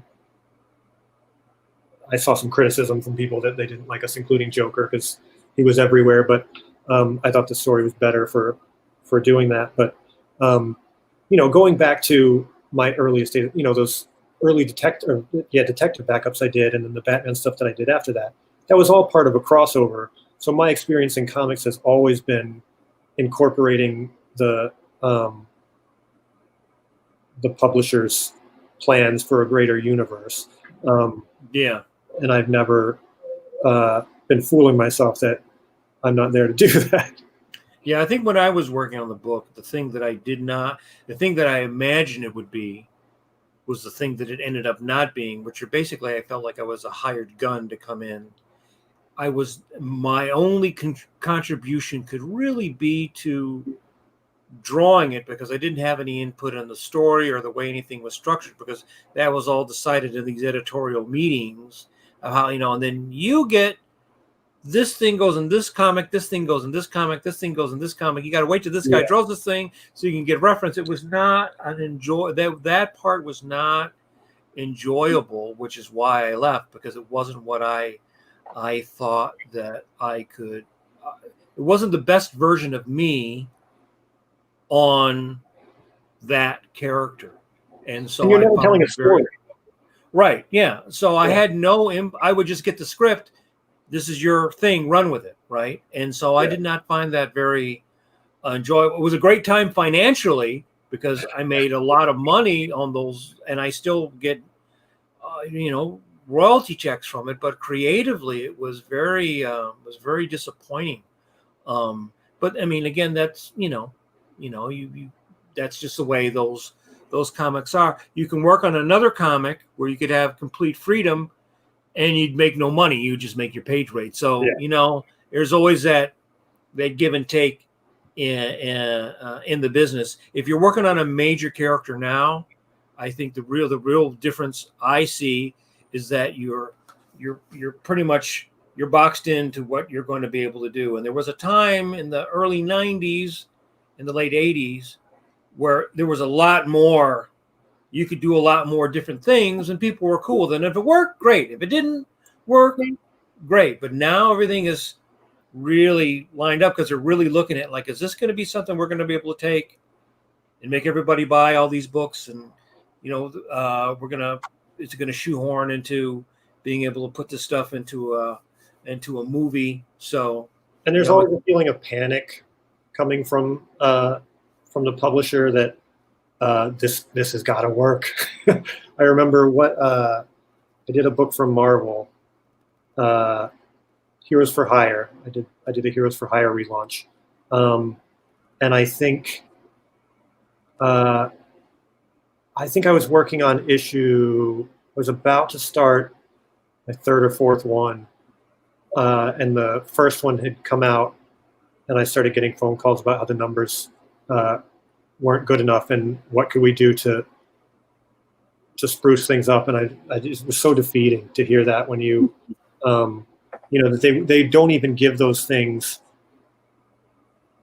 They're selling a first issue of everything, and basically, if that doesn't sell, then nothing will, because the second one always drops. And now they're selling covers. I assume that they know what they're doing. Some of these like publishing sort of ruts that they get themselves into, it feels like they don't know how to get themselves out.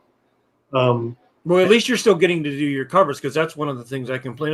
Nothing against Kelly Jones, but when I was doing the book, I wanted to do my covers on my book, because I felt like if I'm the guy, I should do the cover. Yeah, and DC always had that thing where they would have an interior artist, but then like a different artist on the cover. Yeah, and they always did that. Even when I was a kid, I'd get those awesome Neil Adams covers, and I think, oh, this is gonna be. And then you'd open it up, and it was like there's nothing as cool as what the cover was. So you looked at those Neil Adams hardcovers, and you're like, wait, what the fuck is this?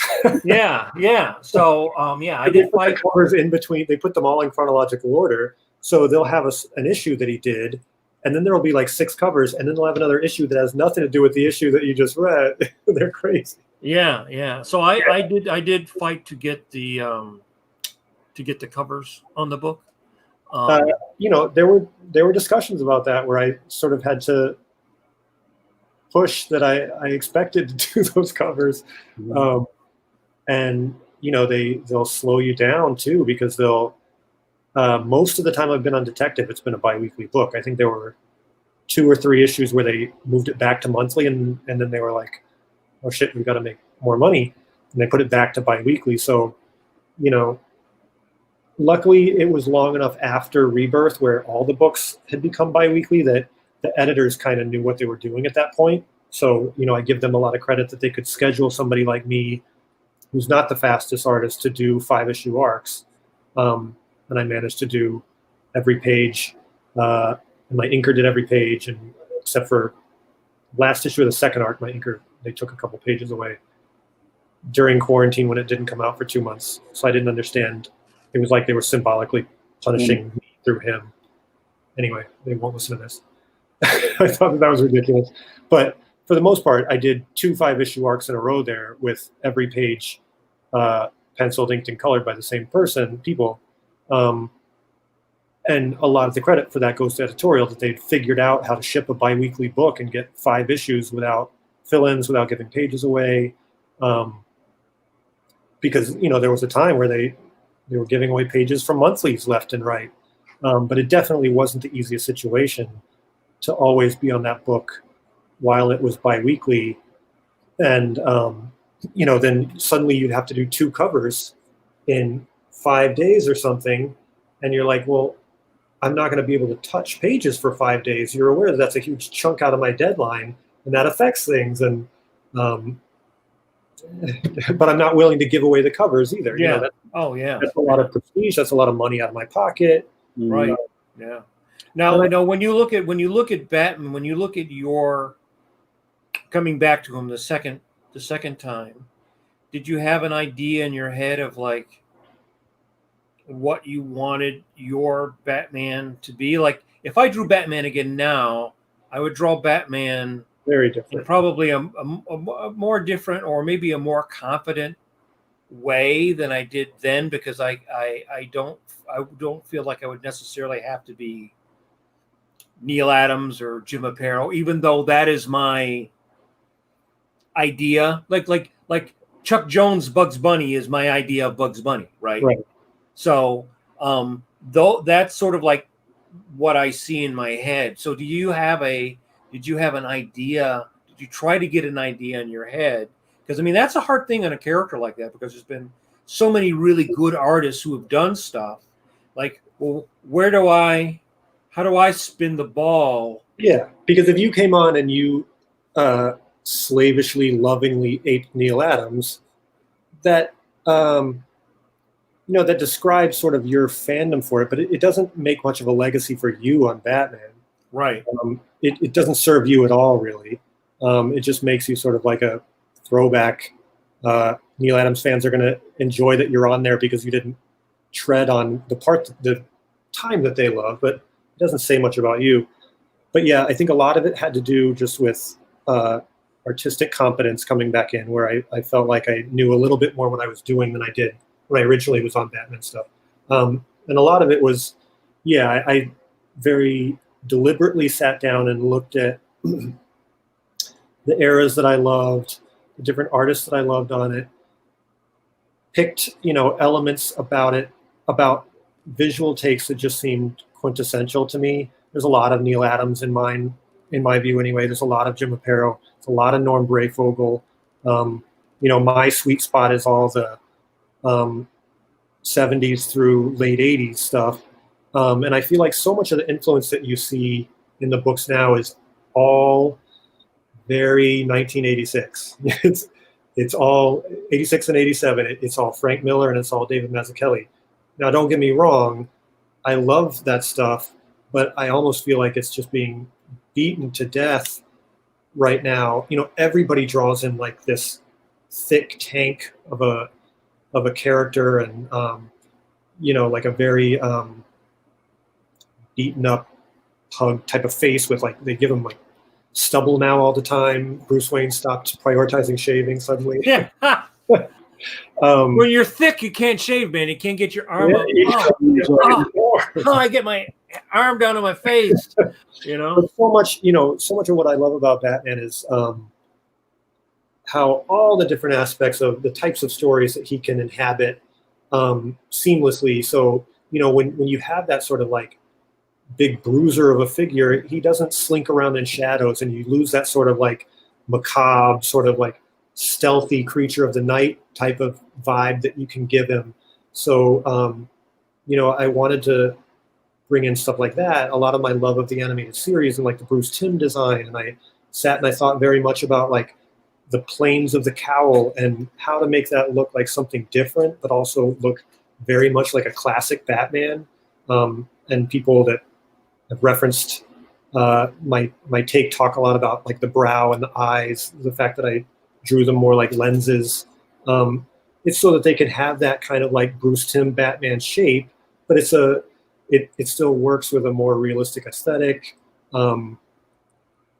works within a modern world, and it also gives him no expression.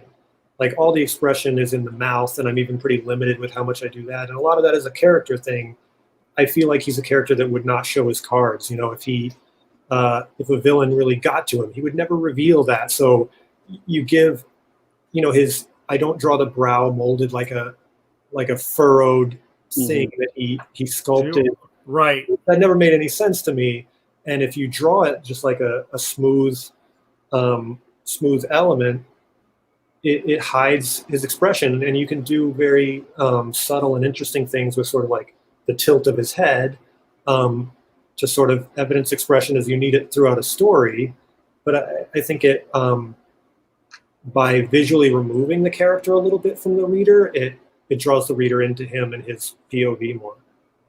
You know what's funny? I bought those Japanese '60s Batman comics, and I've been slowly reading through them, and it's very interesting to see how he did that version, the older pre-Neil Adams version of Batman, through that Japanese lens of manga at the time. And it's very interesting because it's really kind of unique in that he has the old, and it's based on the Adam West thing. But it's not Dick Sprang, right? It's not that. It's not quite that that cartoony. So it's actually it's pretty cool. And his relationship with Robin is also a little bit different, which is, I think, the thing that I thought that they were missing with the whole Azrael thing is they lost the detective part of Batman. It's always the first thing to go. Right. He's actually a detective who then has the James Bond part, right? Like James Bond is a detective. He's an agent, right? Who will beat your ass if he has to. But his first thing is to try to get in and get his, information and get out. And it's in the getting out that then he's cracking people's necks and things like that. I think the detective stuff is always the first thing that gets lost. I think it's the hardest part to do.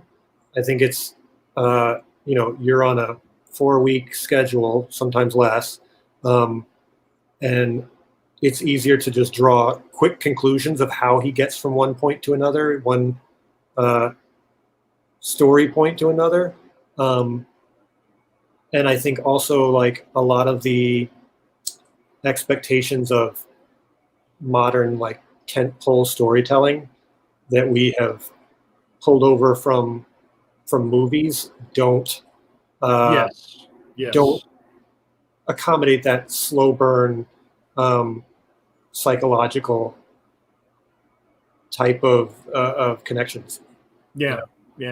So I was just wondering if you had an actor in mind when you were thinking of, because I always sort of felt like when Neil Adams drew him, he was kind of almost like a combination between James Bond or Sean Connery and what's his name, the guy that like you would see in a TV show in the 60s, like Napoleon. Yeah.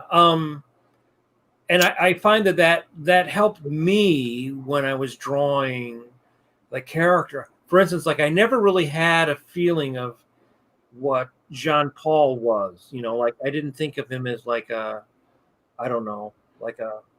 Dolph Lundgren or a Michael York, or I never really had a feeling of who he was as an actor, or if I was casting it. And I find actually that really helps me quite a bit. On all the strips that I draw, I think of an actor, and I guess I started thinking more of that because Al would do that. Williamson would do that. He would base characters on his dentist or, certain actors or whatever. He would take pictures or characters out of photo romances, which I think does help if you think about it as a more of a real person, as opposed to just an abstract icon, which works if you're doing what like Bruce did on the Batman cartoon. Then everybody's a cartoon and you're pushing it more to being an icon, more of being in a cartoon as opposed to like a real person, because when he takes the cowl off, he's gonna, if you're drawing him realistically, he's gonna look more like a particular person. I'll do that a little bit. I keep it a little bit at a distance though, because what will end up happening with me is I'll either get so specific to them, or I'll never get as specific to them as I'm trying to get. So I'll always be dissatisfied with how I'm doing. Does that make sense? So do you make a model sheet? Do you make a model sheet drawing of Bruce or a model sheet drawing of Batman? I did with Batman. I do where there's time. I did with Aquaman when I was on that. I did with Demon. Usually I will. If it's something that I got to get going, then I don't. With Batman, I just had a very distinct idea in my head of how he would look, how he would emote, and it wasn't so specific to an actor. I did. The chin is very important with him because it's such a large chunk of all that you see. You only see the mouth and the chin, and the rest is a mask. And this, obviously until he takes the cowl off. But if I'm struggling with the chin, I look at Clooney. Clooney has a very Batman-y chin to me, and I always thought, say what you will about that terrible movie he was in, I thought aesthetically he looked good in that cowl. Well, he's got a superhero head. Yeah. But I'm hesitant to ever get like too close to an actor because I don't want readers to see that and then it kind of takes them out of the moment, or they didn't see him the same way, so it kind of like turns them off to. I hate George Clooney. I hate your comic. Yeah, you're joking, but they totally react that way. Because I always felt that like Brian Bolland almost kind of made him like Clint Eastwood. Yeah, I could see that. The Bolland stuff is so has such a lifelike feeling. There's very little that's Bruce Timm sort of graphic cartoon about that. I almost feel like somebody like that has to pick something and stick to it. Pick a visual, pick an actor and stick to it. And I probably fall somewhere in the middle there where I think I can get away with a little of my own rendering. Did you have the other thing that seems to be very typical of Batman artists is each guy sort of has a cape theory, like Breyfogle had sort of a cape theory. Aparo had one sort of similar to Adams, but I actually think that he drew the cape often much more expressionistically than Neil did. And then like, you have guys like Wrightson who drew that awesome 54-foot cape in that issue of the Swamp, but it totally worked for his style. Yeah. Like there's some guys who can draw that cape that's 3 feet long or draw the short cape, right? That comes like mid calf, right? And that works. So did you work out?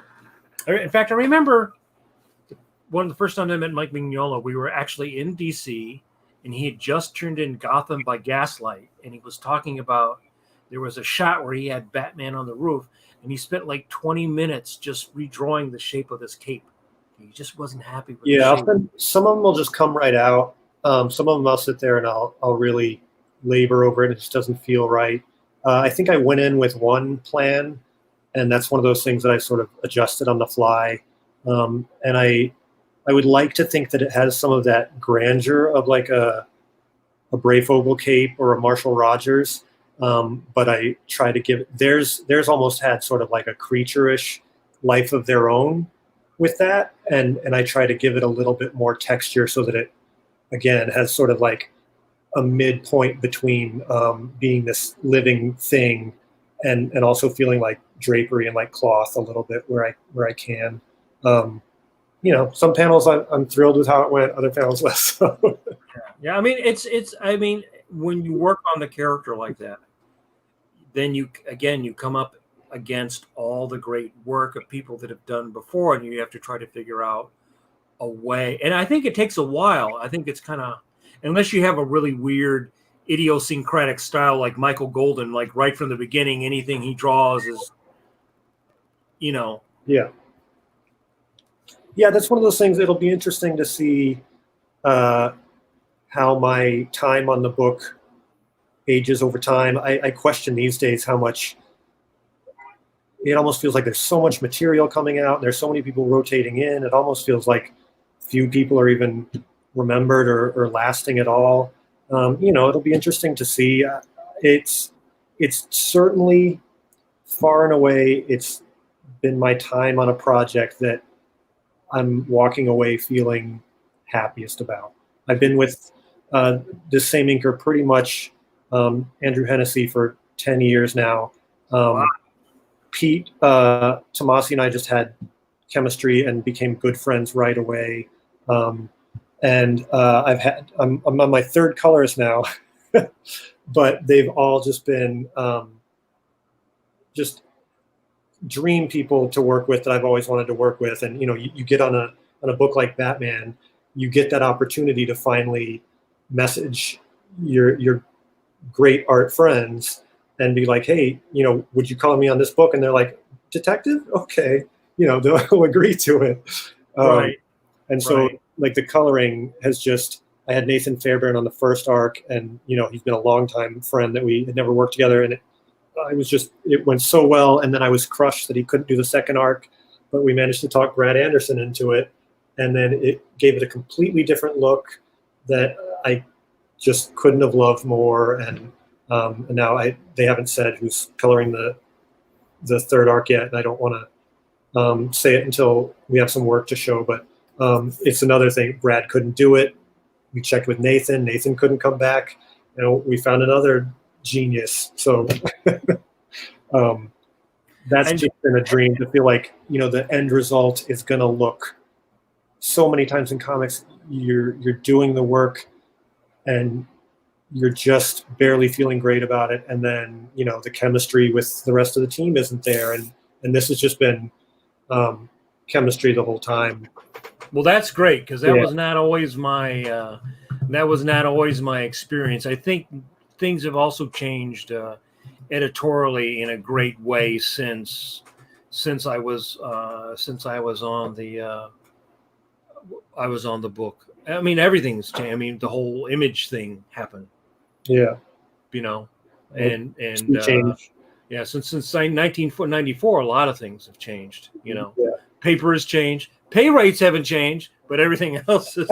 But everything else. That again, they in the ways that I can really appreciate editorial, they listen to me, and all three of those names that have colored on this book, I brought to them, not vice versa, and they knew that talent. They recognized that talent and recognized, if I'm trying to work with them, we're going to have chemistry more so than if they just give me the person that they like working with. And they got the people that I wanted, and it's gone fantastic. So, I hope in 10 years there are people who look back at my run and really have an affection for how I handled the book.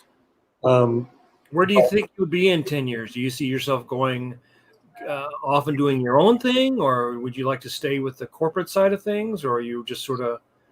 I don't feel like it's sustainable right now. Maybe not at all going forward, to limit yourself to the corporate stuff. I feel like it's starting to feel really unrealistic to not have some work that's working for you. Make something that you own, that continues to sell, and as it sells, you get the revenue from it selling. Potentially, you sell it to other media. It just feels really unrealistic to deny that path altogether. I would hate to ever think there's so much more that I want to do, that little 11-year-old Brad wants to do in corporate superhero comics, that I don't want to ever tell myself that I won't do anymore. But I need to start splitting my time to some degree, half the year doing creator-owned stuff maybe, and then half the year come back and do an arc for DC. I really, as much as you can have any affection for these corporate companies or the people there, the people at DC, it's really hard, because I just don't have anything bad to say about the people that have been at that company during my time there, and they've been really good to me. You know, it's going to be a sad day when I feel like I'm turning away from them, but yeah, I just don't know that it's a smart career move to anchor yourself to those companies when we don't know where they're going. You know, they don't know. I can't really commit to staying in that corporate structure when I'm not part of it. We won't even get freelancers. We won't even get laid off. We just won't get a call anymore. Right. The guy you're working with or the gal you're working with, just one Monday won't be there. Yeah, or even it might not even be that dramatic. You just might, the editor might be there and you won't be. They just won't.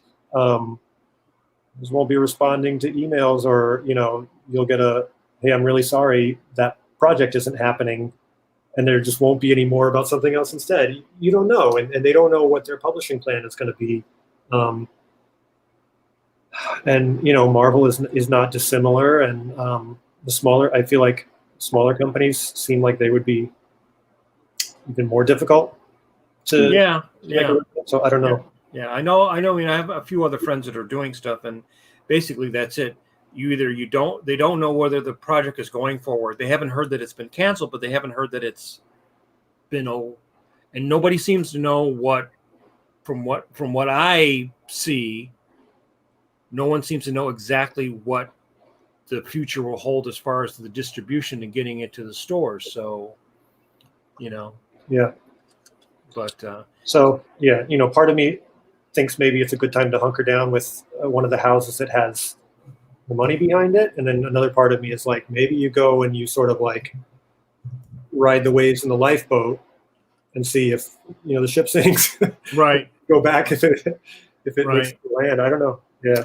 So well, thanks a lot for taking time. Now, will you have to be up until 6 a.m. now because you? I'm doing layouts mostly right now, so I guess that's not necessarily easier, but it feels less stressful. So I was pulling ideas out of your head, and them not having to be perfect feels a little gentler. So yeah, I'll probably stay up and sketch ideas for a bit. Yeah, that's great. Well, Brad, we had a great time talking with you tonight. Yeah. I hope you can find your way back here. My pleasure. Yeah, this was fantastic. We didn't. Oh, thank you. Thanks, man. We didn't get to all your questions. If you have time, sometimes some of the guests go back into the replays and just answer questions in the comments if you find the time. Sure. But yeah, we'd love to maybe schedule you maybe at the end of the year next year to come back around, see what's new on your plate. Or if you get something new and cool on your plate. Yeah, let us know. Okay, cool. Yeah, maybe I'll come and plug it. And so where do people look for you on your social media? I guess you can just search my name on Facebook and I probably come up. I am Brad Walker on both Twitter and Instagram. At I am BRADWALKER. So. Wow. Well, thank you so much, man. Thanks, guys. We had a great time talking. It was nice meeting you, bro. Great to see you in the virtual TV flesh. This is the world now. Yeah, exactly. All right. Well, thanks a lot, and get the night. All right, take care, bro. Nice. He flushed himself. I didn't have to push the button. Oh, he beat you to it. Yeah, he robbed you of your power. He had to pee, probably. Thanks everybody for joining us on the podcast. I'm trying to do a new thing here where we try to stay under 2 hours. Went a little over, that's fine. But we have Mike. Like, I'm always excited to see. We had a lot of new faces in the chat tonight, and I was over here politicking in the chat room while you guys were talking, trying to get these guys to hang around for the next show. It's great when we see new faces who follow their favorite artists onto the show. But stay around because you'll never know what's going to happen next time. Right? You might find another artist that you like. Or if you're an aspiring artist, you might find some little bit of information that'll help you. So I wanted to give a plug to our next guest. who will be coming up on our Saturday episode. Saturday. A fantastic mini cartoonist. I don't know what to call him, but Chris Giarrusso is going to be on Saturday. If you're familiar with G-Man, his image book, and he also did a kind of a middle grade version of G-Man. Also, he does the mini Marvels books for Marvel. It was kind of like the new fascination with like a chibi, cute, not the baby style that they were doing for a while in some of the Marvel books, but it's kind of just like a really... So is it like a small version? Yeah. But not a small, deformed, cute, big head version. It's a little of A and B. Chris's work kind of reminds me of the same school that Art and Franco do with the Tiny Titans and things like that. But it's really stylized and it's amazing. So yeah, look, JRD's already like, yo, Chris G. So he's got his fans, and it's going to be a great episode. Let's see who else, if I can do some extra plugs. Oh, on Wednesday, October 7th, we have the amazing Chris Schweitzer on the podcast. We got a murderer's row, bro. I'm excited. But it's always great to be here. And this is my first time meeting Brad. He's a really great talk. It was a great talk. Yeah. I love talking about self-care. And a lot of the people in the chat room tonight were just like, wow, I had no idea. And that's why we're here.